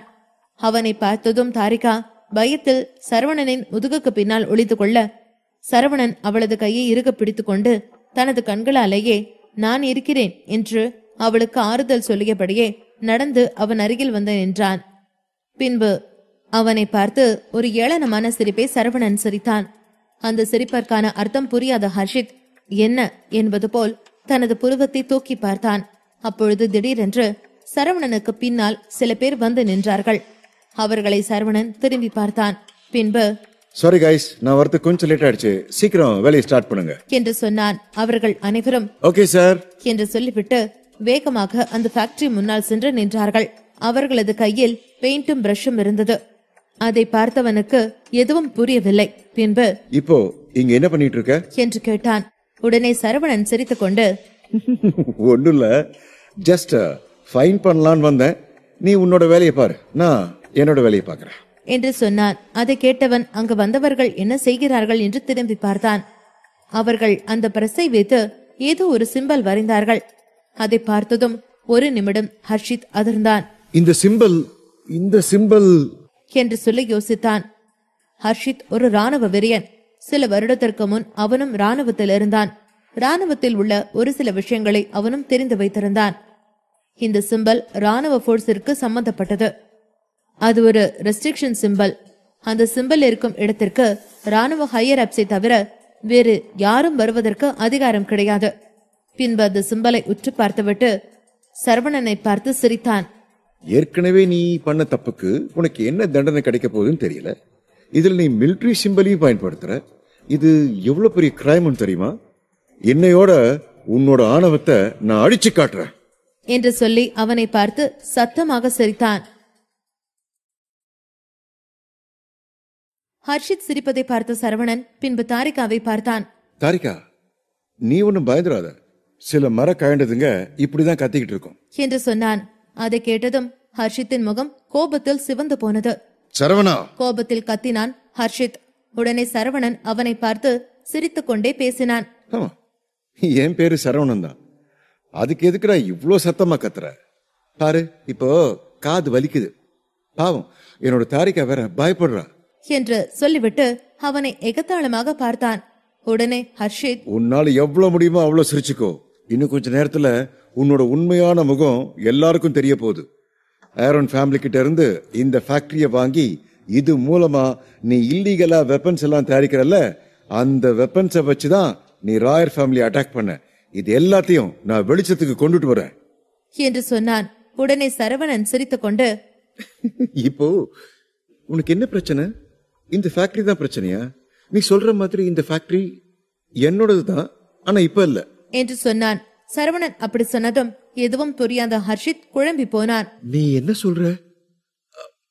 இது உன்னோடது இல்லையா என்று கேட்டான். உடனே சரவணன், பரவாயில்லையே, நான் சொன்ன உடனே புரிஞ்சுக்கிட்ட. ஆமா, இது என்னோடது இல்ல என்று சொன்னான். உடனே ஹர்ஷித் சிரித்துக் கொண்டு, இத பாரு, நீ யார்கிட்ட போய் சொல்லி ஏமாத்தலான்னு பாக்குற? இது உன்னோட ஃபேக்டரி தான், அதுக்கான எல்லா ஆதாரமும் என்கிட்ட இருக்கு என்று சொன்னான். உடனே சரவணன் சிரித்துக் கொண்டு, அப்படியா? என்கிட்டயும் ஒரு ப்ரூஃப் இருக்கு, அதையும் கொஞ்சம் பாரு என்று சொல்லிவிட்டு தனது கோட்டுக்குள் இருந்து ஒரு பேப்பரை எடுத்து ஹர்ஷித்திடம் நீட்டினான். அதை வாங்கி பார்த்த ஹர்ஷித் அதிர்ச்சியானான். இது என்ன பேப்பர்? இது உண்மையா இருக்காது. நீதான் ஏதோ ஃபோர்ஜரி பண்ணி கொண்டு வந்திருக்க என்று சொன்னான். உடனே சரவணன், அதுல இருக்கிற சிம்பலை பாத்தியா? அது ஹோக்ஸியா நாட் கவர்மெண்டோட சிம்பல்.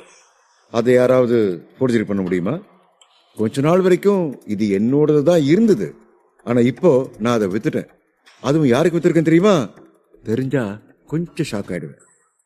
எதுக்கும் உன்னுடைய இதயத்தை பத்திரமா பாத்துக்க என்று சொல்லிவிட்டு சிரித்தான். பின்பு, நான் வித்தது ஹோக்ஸியா நாட்டுக்கு தான், அதுவும் ஃப்ரீயா. அது மட்டும் இல்ல, இங்க இருக்கிற எல்லா வெப்பன்ஸும் இந்த நாட்டோட ராணுவ படைக்கு தான் போகுது. அதையும் நான் ஃப்ரீயா தான் கொடுத்திருக்கேன். இப்ப இந்த இடம் ஹோக்ஸியா ஆர்மி போர்ஸுக்கு சொந்தமானது. இத கவர்மெண்ட் யாருக்கும் தெரியாம சீக்கிரட்டா மெயின்டைன் பண்ணிட்டு இருக்காங்க. இப்ப நீ மீடியாவெல்லாம் கூட்டு வந்து வச்சிருக்கல, இது நீ இந்த நாட்டுக்கு பண்ற துரோகம் இல்லையா? இதனால நீயும் உன்னோட குடும்பமும் கம்பி தான் என்ன போறீங்க. என்ன கம்பி என்ன தெரியும் தானே என்று சரவணன் நக்கலாக கேட்டான். நடப்பதையெல்லாம் ஏரோஸ்பேஸ் கம்பெனி அருகில் நின்று பார்த்து கொண்டிருந்த பெரியவர் சரவணனை பார்த்து சிரித்தார். ஆஸ் யூசுவல், இப்பவும் நீ மாஸ் தாண்டா என்று சொல்லி சிரித்தார். பெரியவர் சிரிப்பதை பார்த்த சாத்விக், சார், இப்போ இங்க என்ன நடக்க போகுது என்று கேட்டான். உடனே பெரியவர் மறுபடியும் சிரித்துக் கொண்டே அவனிடம் சொன்னார், வேற என்ன நடக்க போகுது? வார் தான் நடக்க போகுது. எல்லாரும் சீக்கிரம் போங்க. வில்லியம் ஃபேமிலியில ஒருத்தரை கூட விடாதீங்க. எல்லாரையும் பிடிங்க என்று சொன்னார். பெரியவர் அப்படி சொன்னதும் ஒரு நிமிடம் சாத்விக் தயங்கினான். பின்பு, ஆனா பெரியவரே, இது சரவணன் ஒருத்தனோட தனிப்பட்ட பிரச்சனை தானே என்று ஏதோ சொல்ல வந்தான். ஆனால் அவன் சொல்லி முடிப்பதற்கு முன்பே பெரியவர் அவனை கோபமாக பார்த்தார். நீ எதுவும் எனக்கு சொல்ல வேண்டாம். நான் என்ன சொன்னனோ அதை மட்டும் செய். சரவணனை எதிர்த்தா என்ன ஆகும்னு இந்த உலகத்துக்கு காட்டியே ஆகணும் என்று சொன்னார். அதற்கு மேலும் பெரியவரிடம் எதுவும் பேச முடியாது என்பதை புரிந்து கொண்ட சாத்விக் அவனுக்கு முன்னால் நின்று கொண்டிருந்த தனது படைகளை பார்த்தான். பின்பு, சீக்கிரம் எல்லாரும் தயாராகுங்க என்று சொன்னான். சரவணன் சொன்னதை கேட்டதும் ஒரு நிமிடம் ஹர்ஷித் அப்படியே திகைத்து நின்றான். பின்பு, இல்ல அப்படியெல்லாம் எதுவும் இருக்காது, இவன் ஏதோ ட்ரிக் பண்ணி நம்மளை ஏமாத்த பாக்குறான் என்று தனக்குள் சொல்லிக்கொண்டு தன்னைத்தானே சமாதானப்படுத்திக் கொண்டான். உடனே, இத பாரு, நீ என்ன சொன்னாலும் அதை நான் நம்ப நினைக்கிறியா? கண்டிப்பா நீ சொல்றத நான் நம்ப மாட்டேன். இது எல்லாம் ஃபோர்ஜரி தான். உன்னை பத்தி எனக்கு தெரியாதா என்று சொன்னவன் பின்பு அங்கு நின்று கொண்டிருந்த அவனது ஆட்களை பார்த்தான். என்ன எல்லாரும் வேடிக்கை பார்த்துட்டு இருக்கீங்க? இங்க சரவணோட ஆளுங்க ஒருத்தர் கூட இருக்க கூடாது. முக்கியமா பெயிண்ட் பண்ணிட்டு இருக்கவங்கள விடாதீங்க என்று சொன்னான். உடனே, ஓகே பாஸ் என்று அங்கிருந்த ஹர்ஷித்தின் ஆட்கள் சொல்லிவிட்டு வேகமாக சரவணனின் ஆட்களை தாக்க போனார்கள். அப்பொழுது அங்கு திடீரென்று ஒரு பெரிய கும்பல் வந்து நின்றது. அவர்கள் அனைவரும் ஆர்மி உடை அணிந்திருந்தார்கள். அதை பார்த்தவர்கள் திகைத்து போனார்கள். பாஸ் என்று பதற்றத்துடன் ஹர்ஷத்தை கூப்பிட்டார்கள். ஹர்ஷித்தோ, டேய், உங்களை என்ன பண்ண சொன்னா? நீங்க என்னடா பண்ணிட்டு இருக்கீங்க என்று கேட்டுக்கொண்டே திரும்பினான். அப்பொழுது அவனது ஆட்களில் ஒருவன் பேசினான். பாஸ், அங்க பாருங்க எவ்வளவு பேர் வந்து நிக்கிறாங்கன்னு. எல்லாரும் ஆர்மி ட்ரெஸ் போட்டிருக்காங்க. இவங்க எல்லாருமே ஹோக்ஸி ஆர்மியை சேர்ந்தவங்களா என்று அவன் கேட்டான். உடனே ஹர்ஷித் சிரித்துக் கொண்டே சொன்னான். டேய், இவனை பத்தி உனக்கு தெரியாதா? இவன் சரியான தில்லாலங்கடி. எப்படியாப்பட்ட வேலையையும் ஈஸியா பண்ணிடுவான். இவனுக்கு எதுக்காகடா ஹோக்ஸி ஆர்மி வரப்போகுது? ஃபேக் யூனிஃபார்ம் போட்டு நம்மளை ஏமாத்த வந்திருக்காங்க. அங்க இருக்கிற ஒருத்தரை கூட விடாதீங்க, எல்லாரையும் அடிச்சு துரத்துங்க என்று சொன்னான். ஹர்ஷித் அப்படி சொன்னது அங்கு நின்று கொண்டிருந்த ராணுவ வீரர்களின் காதில் விழ அங்குள்ள ஒவ்வொருவரின் ரத்தமும் கொதித்தது. இவனுக்கு ஒரு பாடம் புகட்டியே ஆக வேண்டும் என்று அனைவரும் அவனை பார்த்து தங்களது துப்பாக்கியை உயர்த்தி கொண்டு நின்றார்கள். உடனே சாத்விக், கொஞ்சம் வெயிட் பண்ணுங்க என்று சொன்னான். சரவணன் உடனே, சாத்விக், எனக்கு இப்ப கூட உனக்கு ஒரு வாய்ப்பு கொடுக்கலான்னு தோணுது. உண்மையிலேயே நீ கொஞ்சம் அறிவாளியா இருந்தா அதை யூஸ் பண்ணிக்கோ. ஒழுங்கா மரியாதையா வில்லியம் ஃபேமிலிக்கு போயிருக்கிற எங்க அம்மாவை அங்க இருக்கிறதுலயே ரொம்ப காஸ்ட்லியான ஒரு கார்ல கௌரவமா கூட்டிட்டு வந்து என்கிட்ட விட்டுரு. நான் உனக்கு கொஞ்சம் கருணை காட்டுறேன் என்று சொன்னான். சரவணன் சொன்னதை கேட்ட ஹர்ஷித் சிரித்தான். பின்பு, என்ன, நீ எனக்கு கருணை காட்டுறியா? அது ஒரு நாள் நடக்காது. இந்நேரம் உங்க அம்மா அந்த மேன்ஷனுக்கு வெளியில ஒரு நாய் மாதிரி முட்டி போட்டு உன்னை விட்டுட சொல்லி கெஞ்சிட்டு இருப்பாங்க என்று சொல்லி சிரித்தான். அவன் அப்படி சொன்னதை கேட்ட சரவணன் கோபமானான். உன்னை மன்னிச்சு விடலான்னு பார்த்தேன், இதுக்கப்புறம் வாய்ப்பே இல்லை என்று சொன்னவன் தனது அருகில் நின்று கொண்டிருந்த தாரிகாவை பிடித்துக் கொண்டான். தாரிகா, இன்னும் கொஞ்ச நேரத்துல இங்க ஒரு ஆக்ஷன் பிலிம் ஓடும். ரொம்ப இன்ட்ரெஸ்டிங்கா இருக்கும். பா, அப்படி ஓரமா நின்னு பாப்போம் என்று சொல்லி அங்கிருந்து அவளை கூட்டி சென்றான். ஹர்ஷித்தின் போன் கால் வந்ததுமே வில்லியம் ஃபேமிலியில் உள்ள அனைவரும் ரெக்கை கட்டி பறந்து கொண்டிருந்தார்கள். இன்று நிச்சயம் ஹர்ஷித் சரவணனுக்கு ஒரு முடிவு கட்டிவிடுவான் என்று பேராசையுடன் இருந்தார்கள். ஹர்ஷித்தின் தந்தையான ஹர்ஷவர்தன் மிகவும் பெருமையாக அங்கிருந்தவர்களை பார்த்தார். இன்னைக்குதான் நான் ஹர்ஷித் மாதிரி ஒரு பிள்ளையை பெற்றதுல பெருமைப்படுறேன். அவன் கண்டிப்பா நம்ம குடும்பத்துக்கு பெருமை சேர்ப்பான் என்று சொல்ல அவரது மனைவியும் ஆமாம் என்பது போல் தலையசைத்தார். ஏரோஸ்பேஸ் கம்பெனி முன்பு நின்று ஹர்ஷித் பேசிக் கொண்டிருப்பதை பார்த்த சாத்விக் அவன் அருகில் சென்றான். பின்பு, இப்ப நீ என்ன சொன்ன என்று கோபமாக கேட்டான். சாத்விக்கின் உடலும் அவன் பேசும் தோரணையுமே அவன் ஹையர் ஆபீசர் என்று நன்றாக உணர்த்தியது. சாத்விக் அப்படி கேட்டதும் ஹர்ஷித்தின் முகமெல்லாம் வேர்க்க தொடங்கியது. ஆனால் அதை வெளிக்காட்டிக் கொள்ளாமல் இருந்தான். பின்பு, நான் என்ன சொன்னேன் என்று கேட்டான். இங்க நிக்கிறவங்கள பார்த்தா உனக்கு ஃபேக் ஆர்மி ட்ரெஸ் மாதிரி தெரியுதா என்று கேட்டான். உடனே அவன், இல்ல இல்ல, நீங்க எந்த பேட்ச்னு நான் தெரிஞ்சுக்கலாமா என்று ஹர்ஷித் கேட்டான். அவன் அப்படி கேட்டதும் சாத்விக்கின் கோபம் இன்னும் அதிகமானது. உடனே தனது நெற்றியை சுருக்கிக் கொண்டு பேசினான். என்கிட்ட கேள்வி கேட்கிற அளவுக்கு உனக்கு தகுதி இருக்கா என்று கேட்டான். அவன் பேசிய தோரணையில் ஹர்ஷித்தின் உடல் பயத்தில் நடுங்க ஆரம்பித்தது. பின்பு, அப்படின்னா இங்க வந்திருக்கிற எல்லாருமே நிஜ ஆர்மியா என்று கேட்டான். உனக்கு இன்னும் சந்தேகமா? இரு, ப்ரூவ் பண்றேன். ஆனா இங்க இல்ல, உன்னை லாக்அப்ல தள்ளினதுக்கு அப்புறம் என்று சாத்விக் சொன்னான். உடனே ஹர்ஷித், இப்ப எதுக்காக என்ன அரெஸ்ட் பண்ண வந்திருக்கீங்க என்று கேட்டான். எதுக்கான்னு உனக்கு தெரியாதா? சரி சொல்றேன், கேட்டுக்கோ. உன்னை மட்டும் இல்ல, உன்னோட மொத்த வில்லியம்ஸ் ஃபேமிலியும் அரெஸ்ட் பண்ணிட்டு போறதுக்காக தான் வந்திருக்கேன். ஏன்னா ஆர்மியோட சீக்ரெட்டை நீ பொதுமக்களுக்கு ரிலீஸ் பண்ண நினைச்சல, அதுக்காகத்தான் என்று சொன்னான். உடனே, என்ன அப்படின்னா அந்த சரவணன் என்ன வச்சு கேம் ஆடிட்டானா என்று அதிர்ச்சியுடன் கேட்டான். அந்த சரவண என்ன வச்சு கேம் விளையாடி இருக்கானா என்று கோபமாக ஹர்ஷித் பேசிக் கொண்டிருந்தான். அதை கேட்ட சரவணன் அங்கு நின்று சிரித்துக் கொண்டிருந்தான். நான் தான் சொன்னல உனக்கு ஒரு வாய்ப்பு தரேன்னு, நீ தான் கேட்கவே இல்லை. இப்ப நான் என்ன பண்ண முடியும் என்று சொல்லி மீண்டும் சிரித்தான். சரவணனின் சிரிப்பை பார்த்த ஹர்ஷித்திற்கு மிகவும் அவமானமாக இருந்தது. உடனே ஹர்ஷித் தனது பல்லை கடித்துக் கொண்டு சொன்னான். பின்பு, இங்க யார் வந்தாலும் சரி உன்கிட்ட என்னால தோத்து போக முடியாது என்று சொன்னவன் அங்கு நின்று கொண்டிருந்த தனது ஆட்களை பார்த்தான். இங்க பாருங்க, இன்னைக்கு என்ன நடந்தாலும் சரி, யாரோட உயிர் போனாலும் சரி, அவங்களை எதிர்த்து சண்டை போடுங்க. இங்க இருக்கிற எல்லா ஆயுதத்தையும் நம்மளோட வண்டியில ஏத்துங்க. அதை யார் தடுக்க வந்தாலும் அவங்கள விடாதீங்க என்று சொன்னான். பின்பு, ஓகே பாஸ் என்று சொல்லிவிட்டு அவனது ஆட்கள் அவர்களுடன் சண்டையிட ஆரம்பித்தார்கள். சற்று நேரத்தில் இருதரப்பாளர்களும் ஒருவருடன் ஒருவர் சண்டையிட்டுக் கொண்டார்கள். அதையெல்லாம் பெரியவர் தூரத்திலிருந்து பார்த்து கொண்டிருந்தார். இவனுக்கு இதெல்லாம் பத்தாதுன்னு நினைக்கிறேன். நம்ம ஆர்மி ட்ரக் எல்லாம் அங்க போக சொல்லு என்று தனது அருகில் நின்று கொண்டிருந்தவனிடம் சொன்னார். பெரியவரே, நீங்க ஒண்ணும் கவலைப்படாதீங்க, எல்லாத்தையும் நான் பாத்துக்கிறேன். நீங்க கார்ல போய் ரெஸ்ட் எடுங்க என்று அவன் சொன்னான். உடனே பெரியவர், சீக்கிரம் எல்லாத்தையும் முடிச்சிட்டு என்கிட்ட சொல்லுங்க என்று சொல்லிவிட்டு அங்கு நின்று கொண்டிருந்த அவரது காருக்குள் சென்று ஓய்வெடுக்க ஆரம்பித்தார். ஹர்ஷத்தின் ஆட்கள் ஆயுதங்களை எல்லாம் அவர்களது ட்ரக்கில் ஏற்றி முடித்துவிட்டு அந்த ட்ரக்கை எடுத்து போக அப்பொழுதுதான் கவனித்தார்கள்.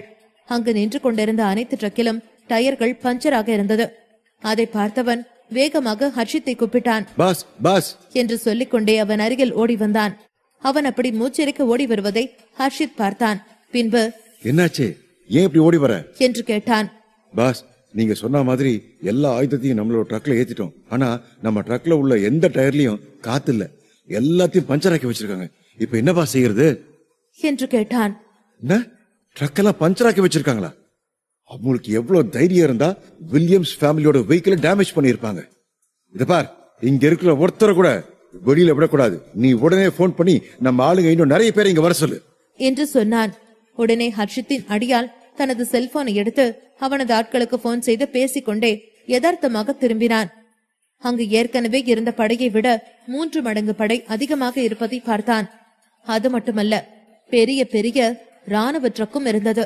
அதையெல்லாம் பார்த்தவனுக்கு மூச்சே ஒரு நிமிடம் நின்றது போல் இருந்தது. பின்பு அவனை பார்த்து, பைத்தியக்காரா, உன்னை போன் தானடா பண்ண சொன்ன, என்னடா பண்ணிட்டு இருக்க என்று ஹர்ஷித் கேட்டான். ஹர்ஷித் கூப்பிட்ட பின்தான் அவன் சுயநினைவுக்கு வந்தான். பின்பு, பாஸ் அங்க பாருங்க என்று பதற்றத்துடன் சொன்னான். அப்பொழுதுதான் ஹர்ஷித்தும் அங்கிருந்த கூட்டத்தை கவனித்தான். ஏற்கனவே இருந்ததை விட பல மடங்கு கூட்டம் அதிகமாக இருந்தது. கிட்டத்தட்ட 1000 இல்லை 10,000த்திற்கும் மேற்பட்ட ராணுவ வீரர்கள் அங்கு நின்று கொண்டிருந்தார்கள். அனைவரது கையிலும் ஆயுதம் இருந்தது. அதையெல்லாம் பார்த்தவன் அதிர்ச்சியானான். இது எப்படி இவ்வளவு பெரிய படை இங்க வருது? ஒரு நாட்டுக்கு இன்னொரு நாட்டுக்கு சண்டை வரும்போது கூட இவ்வளவு படம் வராது. இவங்க எல்லாருமே ஹோக்ஷா ராணுவத்தை சேர்ந்த ஒரிஜினல் ராணுவ வீரர்கள் தான். அதுல எனக்கு எந்த சந்தேகமும் இல்ல என்று தனக்குள் சொல்லிக்கொண்டு ஹர்ஷித் கண்கள் விரிய ஆச்சரியமாக அவர்களை பார்த்து கொண்டிருந்தான். அந்த ட்ரக் அவர்களை நெருங்கி வருவதை பார்த்த சாத்விக் அங்கிருப்பவர்களை பார்த்தான். பின்பு, இங்க இருக்கிற ஒருத்தரை விடாதீங்க, எல்லாரையும் இங்க இருந்த இடம் தெரியாம நசுக்குங்க என்று சொன்னான். உடனே அந்த ட்ரக்கில் இருந்த அனைவரும் ஓகே என்பது போல் தலையை அசைக்க அந்த ட்ரக் வேகமாக அங்கு நின்று சண்டை போட்டுக் கொண்டிருந்தவர்கள் மீது மோதி சென்றது. ஹர்ஷித்திற்கு அப்பொழுதுதான் எல்லாம் புரிந்தது. இந்த முறை சரவணன் நடிக்கவில்லை.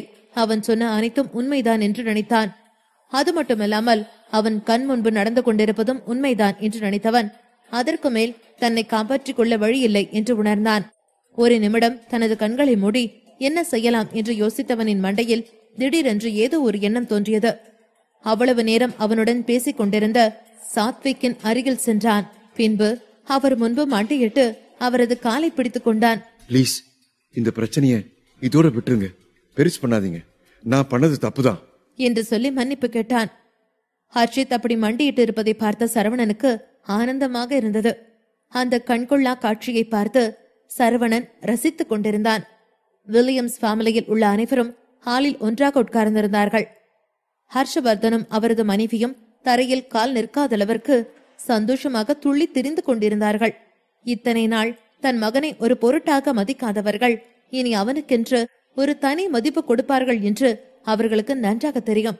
என்னாச்சு, இந்த ஹர்ஷித் போன் எதுவும் பண்ணானா? அங்க என்ன நடக்குதுன்னு ஏதாவது இன்ஃபர்மேஷன் கிடைச்சதா என்று அந்த வில்லியம்ஸ் ஃபேமிலியை சேர்ந்த ஒருவர் கேட்டார். உடனே ஹர்ஷித்தின் தாய், ஆமா, முதல்ல ஹர்ஷித்துக்கு போன் பண்ணுங்க, அங்க என்ன நடக்குதுன்னு கேளுங்க என்று சொன்னார். அவர்கள் அப்படி பேசியதும் ஹர்ஷவர்தன் கோபமானார். ஏன் என் பையனுக்கு போன் பண்ண சொல்றீங்க? அவன் மேல உங்களுக்கு நம்பிக்கை இல்லையா? இத்தனை நாள் அவன் என்ன பண்ணானோ அதை பத்தி நான் பேச விரும்பல. ஆனா இந்த முறை அவன் செய்த மூவ் ரொம்ப ஷார்ப்பானது. இதுல இருந்து அந்த சரவணனால தப்பிக்கவே முடியாது. கண்டிப்பா இதுக்கப்புறம் நம்ம வில்லியம்ஸ் ஃபேமிலியில அவன் தான் ஸ்டாரா மின்ன போறான் என்று சொன்னார். அங்கிருந்த மற்றவர்களுக்கும் ஹர்ஷவர்தன் சொன்னதும் சரி என்று பட்டது. உடனே, ஆமா, இப்போ அவனை தொந்தரவு பண்ண வேண்டாம், எல்லாத்தையும் முடிச்சுட்டு அவனே நமக்கு போன் பண்ணுவான் என்று சொன்னார்கள். அப்பொழுது ஹர்ஷவர்தன் திடீரென்று ஏதோ யோசித்தார்.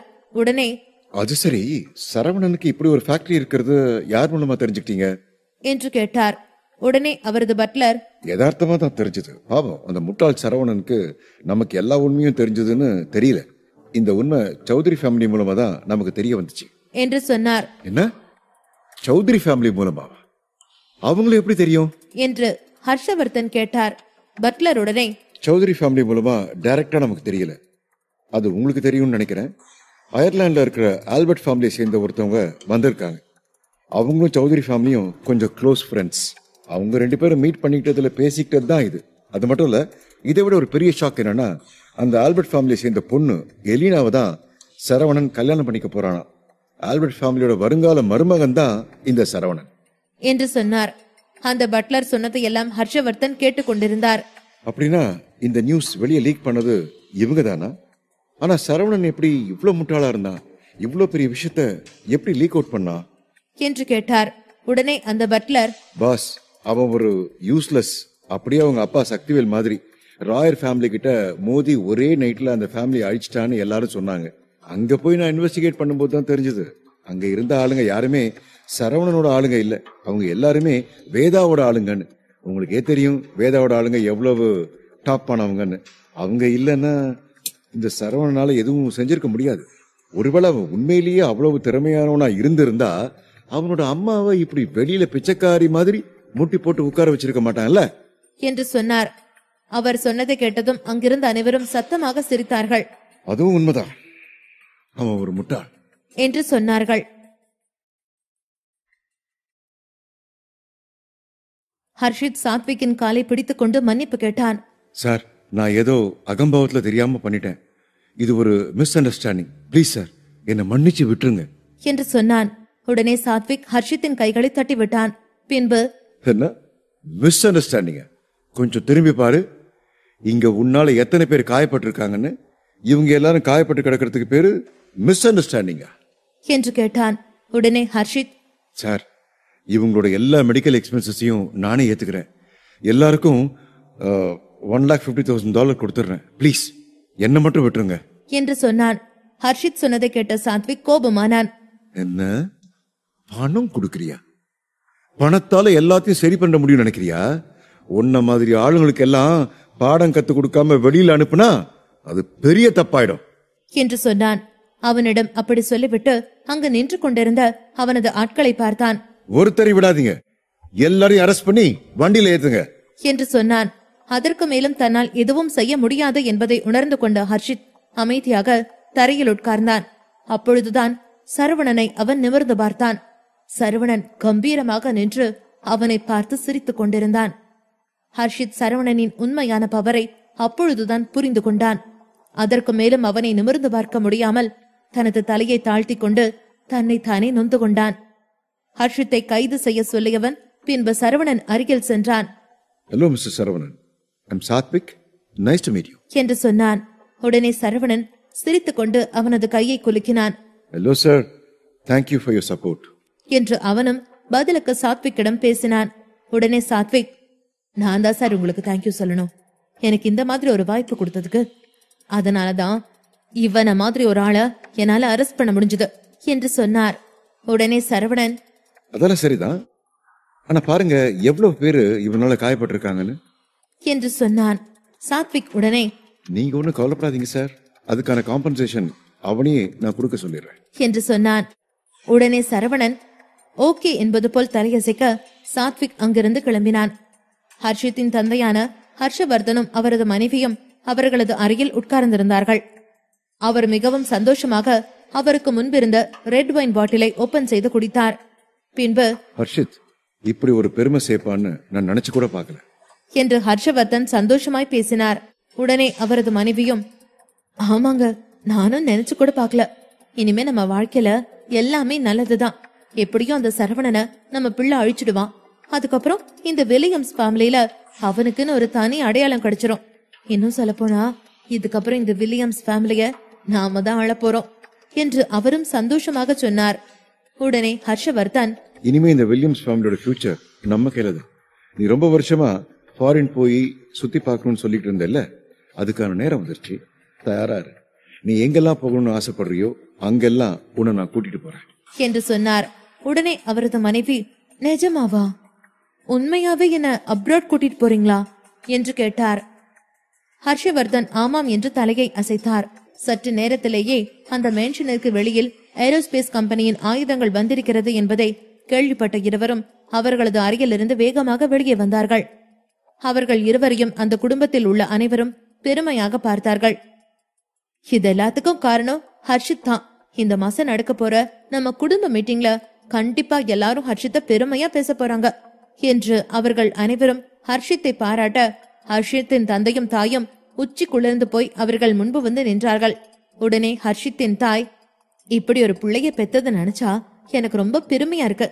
சரவண மாதிரி ஒரு பிள்ளைய பெத்த பாவத்துக்கு தான் அதோ சரவணனோட அம்மா வெளியில பிச்சைக்காரி மாதிரி நின்னுட்டு இருக்காங்க என்று சொன்னார்.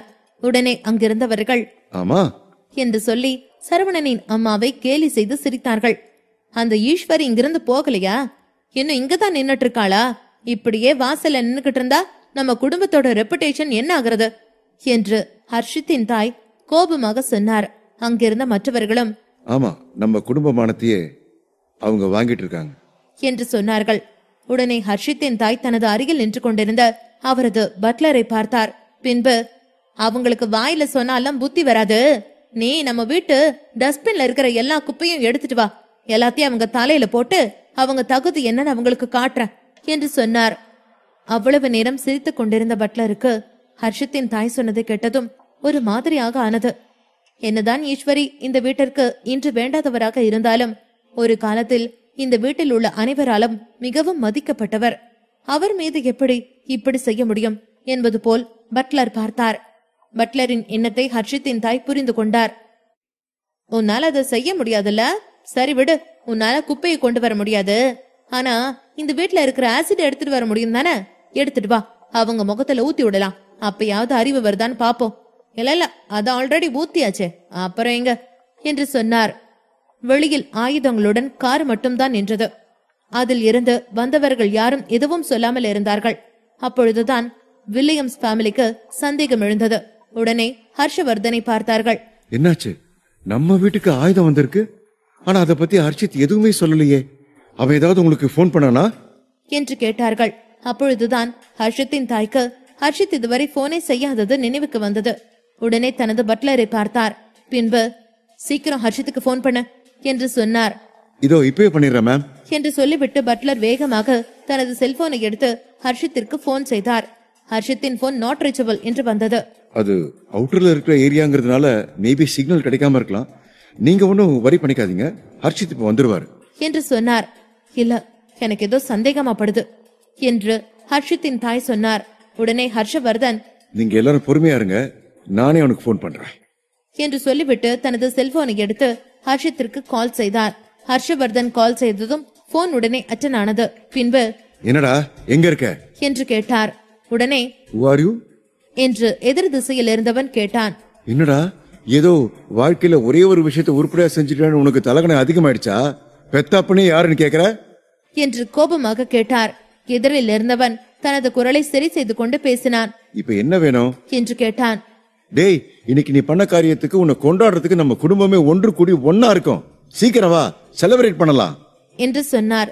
ஹர்ஷவர்தன் குடிபோதையில் இருந்ததால் எதிர் திசையில் யாரென்று கூட தெரியாமல் அவர் பாட்டுக்கு பேசிக்கொண்டே இருந்தார். ஆனால் எதிரில் உண்மையில் போனை வைத்திருந்தவன் சாத்விக் தான். உடனே சாத்விக், ரெடியா இருங்க, நான் ஆல்மோஸ்ட் உங்க எல்லாரையும் பிடிக்கிறதுக்கு வந்துகிட்டே இருக்கேன் என்று சொல்லிவிட்டு போனை துண்டித்தான். சாத்விக்கின் குரலை அப்பொழுதுதான் நன்றாக கேட்டவருக்கு தனது மொத்த போதையும் தெளிந்து சுயநினைவுக்கு வந்தார். அதன் பிறகுதான் அவருக்கு ஏதோ தவறாக நடந்திருக்கிறது என்பது புரிந்தது. என்ன நடந்திருக்கும் என்று ஹர்ஷவர்தன் யோசிப்பதற்குள் வேகமாக பட்லர் அலறிக்கொண்டு ஹர்ஷவர்தன் அருகில் வந்தார். பாஸ் பாஸ், எல்லாம் போச்சு. நம்ம ஹர்ஷித் சார ஃப்ரேம் பண்ணி வேணும்னே போலீஸ் அரெஸ்ட் பண்ணிட்டாங்க. இப்ப நம்ம மேன்ஷனை சுத்தியும் போலீஸ் நிக்கிறாங்க. எல்லா சோசியல் மீடியாவிலையும் ஹர்ஷித் சார் அரெஸ்ட் பண்ணப்பட்ட வீடியோவை போஸ்ட் பண்ணிட்டு இருக்காங்க என்று சொன்னான். பட்லர் சொன்னதை கேட்டதும் ஹர்ஷவர்தனின் கால்கள் தன்னால் ஆட ஆரம்பித்தது. இது எப்படி நடந்தது? எல்லாம் பிளான் போட்டுதானே பண்ணினோம், அப்புறம் இப்படி சொதப்புச்சு என்று யோசித்தவருக்கு அப்பொழுதுதான் இது எல்லாமே சரவணன் அவர்களுடன் விளையாடிய விளையாட்டு என்பது புரிந்தது. அப்படின்னா இதுல இருந்து தப்பிக்கிறதுக்கு சொல்யூஷனே இல்லையா என்று தனக்குள் கேட்டார். உடனே அவரது மனசாட்சியோ இங்க பிரச்சனையும் சரவணன் தான், சொல்யூஷனும் சரவணன் தான் என்று சொல்லி அவரை பார்த்து சிரித்தது. இந்த பிரச்சனையை சரவணன் ஒருவனால் மட்டுமே சரி கட்ட முடியும். ஆனால் சரவணன் அதனை செய்திட மாட்டான். வில்லியம்ஸ் ஃபேமிலி மேன்ஷன் முழுவதும் குடும்பத்தின் ஆட்கள் கூடியிருந்தார்கள். நடக்கும் சூழலை கண்டு ஹர்ஷவர்தன் திகைப்புடன் நின்றார். என் புள்ள எங்க என அவசரப்படுத்தினார் ஹர்ஷவர்தன். அதில் ஹர்ஷவர்தனை நெருங்கினான் சாத்விக். உன் பையனா? அவனை அரெஸ்ட் பண்ணியாச்சு என்றான். எவ்வளவு திமிர் இருந்தா வில்லியம்ஸ் ஃபேமிலியை சேர்ந்தவனை நீ அரெஸ்ட் பண்ணுவ என ஆத்திரத்தில் பொங்கி எழுந்தார் Harshvardhan. Williams family head quarters அவர்களுக்கான பேக்கப்பை வைத்திருக்கிறார்கள். ஆனால் அவர்களின் நிலையை விட்டுக் கொடுக்க மாட்டார்கள். அந்த பொறுக்கியை அரெஸ்ட் பண்ணாம கொஞ்சுவாங்களா என திமிராகவே கேட்டான் சாத்விக். அவன் ஹர்ஷவர்தனை ஒரு பொருட்டாகவே கருதவில்லை. என் புள்ள அப்படி என்ன தப்பு பண்ணா என ஏதோ சரியில்லை என்று உணர்ந்த ஹர்ஷவர்தன் குரலை தாழ்த்து கேட்டார். சாத்விக் அவருக்கு பதில் சொல்லாமல் அவனின் ஆட்களுக்கு கட்டளையிட்டான். எல்லாரையும் பிடிங்க, வெனிசுவேல் மேன்ஷனை கண்ட்ரோலுக்கு கொண்டு வாங்க. யார் என்ன ஸ்டேட் எல்லாம் பார்க்காதீங்க, எல்லாத்தையும் கண்ட்ரோல்ல கொண்டு வாங்க என அழுத்தமாய் உத்தரவிட்டான். வில்லியம்ஸ் குடும்பத்தை சேர்ந்த ஆட்களுக்கு என்ன செய்வதென்றே தெரியாமல் திகைத்து போய் நின்றார்கள். சாத்விக்குடன் ட்ரக்கில் வந்திருந்த சோல்ஜர்ஸ் அனைவரும் கையில் ஆயுதங்களுடன் படையெடுத்து வந்தார்கள். அவர்களிடம் யார் எதிர்ப்பு தெரிவித்தாலும் அவர்களின் சாவு உறுதி. தொடர்ச்சியாய் துப்பாக்கி சூடு நடக்க ஹர்ஷவர்தன் பெரிதாய் உறைந்தார். ஹர்ஷவர்தனையும் காரில் ஏற்றிவிட்டார்கள். அவர் இன்னுமே அதிர்ச்சியிலேதான் இருந்தார். நீண்ட நேரம் கழித்துதான் அவருக்கு நடந்தது புரிந்தது. அந்த செய்தி ஒட்டுமொத்த சோசியல் மீடியாவிலும் தீவிரமாய் பரவியது. வில்லியம்ஸ் ஃபேமிலி ஆர்சனலை திருடியதா? அது உண்மையில்லை என்று அனைவருக்கும் தெரியும். ஆனால் எதிரில் இருப்பவன் சரவணன் ஆயிற்றே, அவன் வைத்ததுதானே சட்டம் என மனதின் உள்ளே திட்டிக் கொண்டார் ஹர்ஷவர்தன். இவ்வளவு தூரம் பிரச்சனையாகும் அளவிற்கு தாம் எங்கு எப்படி சொதப்பினோம் என்று யோசித்தார். ஒருவேளை சௌத்ரி குடும்பத்தினர்கள் கொடுத்த தகவலில் ஏதேனும் தவறு இருந்திருக்குமோ என்று இப்போது யோசித்தார். இல்லையெனில் சாரா சௌத்ரி குடும்பத்திற்கு கொடுத்த தகவலில் தவறு இருந்திருக்குமா எனவும் யோசித்தார். அவர் பலவாறாக மனதில் யோசித்துக் கொண்டிருக்கையில் அவருக்கு அருகே ஒரு குரல் கேட்டது. டாட் என்று அழைத்தான். ஹர்ஷித் ஒட்டுமொத்த திமிரும் வடிந்து இனி ஒழுக்கமாயிருப்பது போல அழைத்தான். சாத்விக் முன்பு அவனின் வால் துண்டிக்கப்பட்டது. அதனால் பொட்டி பாம்பாய் அடங்கிவிட்டான். ஹர்ஷித் குரலை கேட்டதும் நல்ல வேளை, தன் மகன் உயிருடன் இருக்கிறானே என சந்தோஷப்படாமல் அவனை ஆத்திரத்தில் எட்டி மிதித்தார் ஹர்ஷவர்தன். அவர் ஓங்கி மிதித்ததிலே மதிய சாப்பாடு அனைத்தையும் வாந்தி எடுத்துவிட்டான் ஹர்ஷித். அவனின் முகமே சுருங்கியது. இதற்கு முன்பு பலமுறை அவரிடம் உதவி வாங்கியிருக்கிறான். ஆனால் இந்த அளவுக்கு ஒரு உதையை அவன் வாங்கியதில்லை. அவருக்கு இப்போதே ஹர்ஷித்தை கொல்ல வேண்டும் போல் ஆர்த்திரம் வந்தது. என முகத்தை அப்பாவியாக வைத்துக் கொண்டு தனது தந்தையை நிமிர்ந்து பார்த்தான் ஹர்ஷித். அவரோ இவன மாதிரியான ஒரு பிள்ளையை பெற்றதற்கு பெறாமலே இருந்திருக்கலாம் என்பது போல அவனை முறைத்து தள்ளினார். முட்டாள் முட்டாள், அறிவு கட்ட முண்டம், இப்பதான் இன்டர்நேஷனல் ஆர்மில இருந்து திரும்பி வந்த, திரும்பவும் எப்படி இப்படி ஒரு தப்பு பண்ண என்று அடிக்குரலில் அவனை திட்டி தீர்த்தார் ஹர்ஷவர்தன். இது ஒன்றும் பெரிய குற்றம் இல்லை, சாதாரண சிறிய குற்றம்தான். அதனின் விளைவு அவர்களை இதனை எதிர்கொள்ள வைத்துவிட்டது. அவரின் தவறு சௌத்ரி குடும்பத்தை நம்பியதல்ல, ஆனால் சரியாக யோசிக்காமலேயே அந்த ஃபேக்டரியில் இன்வெஸ்டிகேட் செய்ததுதான். ஹர்ஷித் சில நிமிடம் இதை பற்றி நன்றாய் யோசித்தான். அதன் பின்தான் சரவணனுக்கு பின்னால் மிகப்பெரிய ஒரு டீம் இதற்காகவே வேலை செய்கிறது என்று கண்டுகொண்டான். ஹர்ஷித் மட்டும் கொஞ்சம் புத்திசாலியாக இருந்திருந்தால் சரவணன் விரித்த வலையில் விழுந்திருக்க மாட்டான். அதே போல அவனுக்கு வில்லியம்ஸ் குடும்பத்திலிருந்து சரியான ஆதரவு கிட்டவில்லை. இந்த குடும்பத்திற்காக அவன் சிறு வயதிலிருந்தே மிகவும் கடினப்பட்டு உழைத்திருக்கிறான். ஆனால் வில்லியம்ஸ் குடும்பம் அவனை பெரிதாய் எடுத்துக் கொள்ளவில்லை. அவன் ஆர்மியில் அவ்வளவு கடினப்பட்டு உழைத்ததெல்லாமே வில்லியம்ஸ் குடும்பத்திற்கு வந்து செக்யூரிட்டி கார்டாக இருப்பதை அவனால் ஏற்றுக்கொள்ள முடியவில்லை. அவன் எதிர்பார்த்ததெல்லாம் மொத்த வில்லியம்ஸ் குடும்பமும் அவனை மதித்து எல்லோரும் போற்றும் விதமாய் இருக்க வேண்டும் என்றுதான் நினைத்தான்.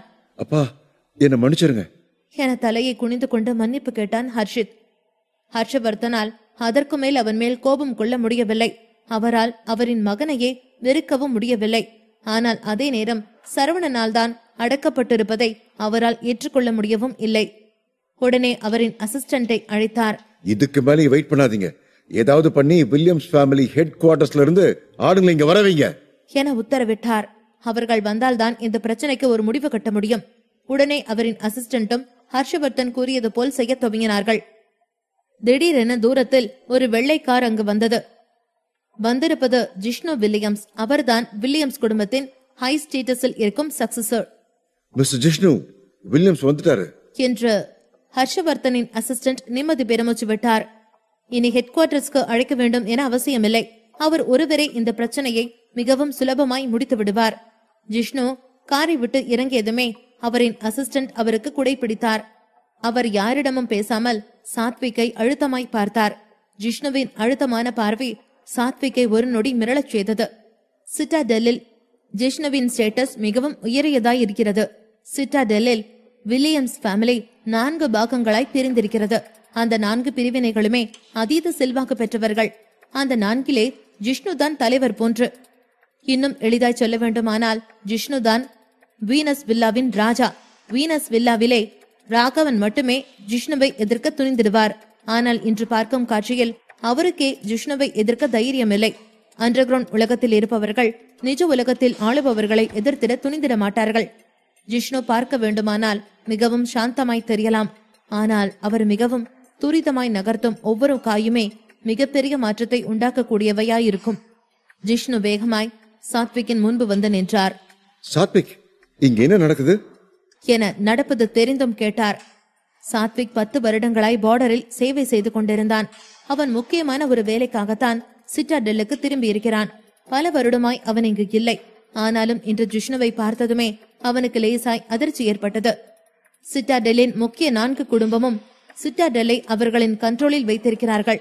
சிட்டாடெல்லின் எக்கனாமி அவர்கள் கையில்தான் இருக்கிறது. வில்லியம்ஸ் குடும்பத்தை பொறுத்தவரை எக்கனாமி மட்டும் அவர்கள் கண்ட்ரோலில் இல்லை. கூடவே பொதுமக்களின் கருத்து கணிப்பையும் ராயர் குடும்பம் மூலமாக அவர்கள் கண்ட்ரோலில் வைத்திருக்கிறார்கள். சரவணன் மட்டும் இன்று அவன் வேலையை காட்டாமல் இருந்திருந்தால் இன்னும் மக்களின் ஆதரவு வில்லியம்ஸ் குடும்பம் கண்ட்ரோலில் தான் இருந்திருக்கும். நான் நிறைய பேர் அரெஸ்ட் பண்ணிருக்கேன். சிட்டாடல் வெப்பன்ஸையும் எடுத்திருக்காங்க. அதே மாதிரி மிலிட்டரி பேஸ்ல நுழைய ட்ரை பண்ணிருக்காங்கன்னு சந்தேகம் இருக்கு என்றான் சாத்விக். அதில் ஒரு நொடி யோசித்தார் ஜிஷ்ணு. இந்த விஷயத்தை சரி பண்ண முடியாதா என சுற்றி வளைக்காமல் நேரடியாக கேட்டார். அவரின் அழுத்தமான கேள்விக்கு சற்றும் தளராமல் மறுப்பாக தலையசைத்தான் சாத்விக். முடியவே முடியாது என அவன் முடிக்கும் முன்பே ஏன் முடியாது என அழுத்தமாய் அவனை முறைத்தார் ஜிஷ்ணு. அதில் அதிர்ந்தான் சாத்விக். ஏரோஸ்பேஸ் கம்பெனி விஷயத்தை பத்தி எனக்கு தெரியும். நீ எதுக்காக வில்லியம்ஸ் குடும்பத்து ஆளுங்களை அரெஸ்ட் பண்றேன்னு எனக்கு புரியுது. ஆனா என்னோட பாஸ் கம்பெனிக்கு போய் வில்லியம்ஸ் ஃபேமிலி ஆளுங்களை விட்டு வெப்பன்ஸ் ப்ரொடெக்ட் பண்ண சொன்னாருன்னு சொன்னா என்ன பண்ணுவ என்று ஒரே அடியாய் செக்மேட் வைத்தார் ஜிஷ்ணு. அதில் வாயை பிளக்காத குறையாய் நின்றிருந்தான் சாத்விக். என்ன இவர் இப்படி பிளான் பண்றாரு என திகைத்தான். அவன் அதிர்ச்சியில் லேசாய் சிரித்தார் விஷ்ணு. என்கிட்ட அதுக்கான அப்ரூவல் இருக்கு. சதர்ன் டிஸ்ட்ரிக்ட் அதை எனக்கு கொடுத்தாங்க. இப்போ உன்னோட அப்ரூவல் எங்க? உனக்கு ஆர்டர் கொடுத்தது யாரு என அவனிடமே எதிர்கேள்வி கேட்டார் ஜிஷ்ணு. அந்த அப்ரூவல் இருந்தால் சாத்விக்கால் அவர்களை இங்கிருந்து அழைத்து செல்ல முடியாது. ஜிஷ்ணு கடைசி நேரத்தில் அந்த அப்ரூவலை வாங்கி கொண்டு வந்தார். அதை வைத்து வில்லியம்ஸ் குடும்பத்தை காப்பாற்றி விடலாம். பக்கா மாஸ்டர் பிளானுடன் வந்து இறங்கி இருக்கிறார் ஜிஷ்ணு. அவரின் வார்த்தையை கேட்டதுமே வில்லியம்ஸ் குடும்பத்தில் இருந்த அனைவருமே நன்றி உணர்வுடன் அவரை பார்த்தார்கள். ஜிஷ்ணு தாம்பா என்னைக்குமே நம்ம கிங் என்பது போல் மனதில் பெருமிதமாக நினைத்தார்கள். சரவணனின் அதிரடியான ஆட்டத்திலிருந்து வில்லியம்ஸ் குடும்பத்தை ஜிஷ்ணு மிகவும் சுலபமாய் காப்பாற்றி விட்டார். எனக்கு அந்த அப்ரூவல் தேவையில்லை என்று ஒரு குரல் கேட்டது. சாத்விக் பேச்சற்று நிற்க சரவணனின் கார் அங்கு வந்து நின்றது. இதுதான் வில்லியம்ஸ் ஃபேமிலி மேன்ஷனுக்கு சரவணன் வருவது முதல் முறை. அவன் வந்ததுமே சந்தித்தது ஜிஷ்ணுவை தான். பரவாயில்லையே, என்னோட மாப்பிள்ள ரொம்ப நல்லாவே வளர்ந்திருக்கான் என புன்னகையுடன் கூறினார் ஜிஷ்ணு.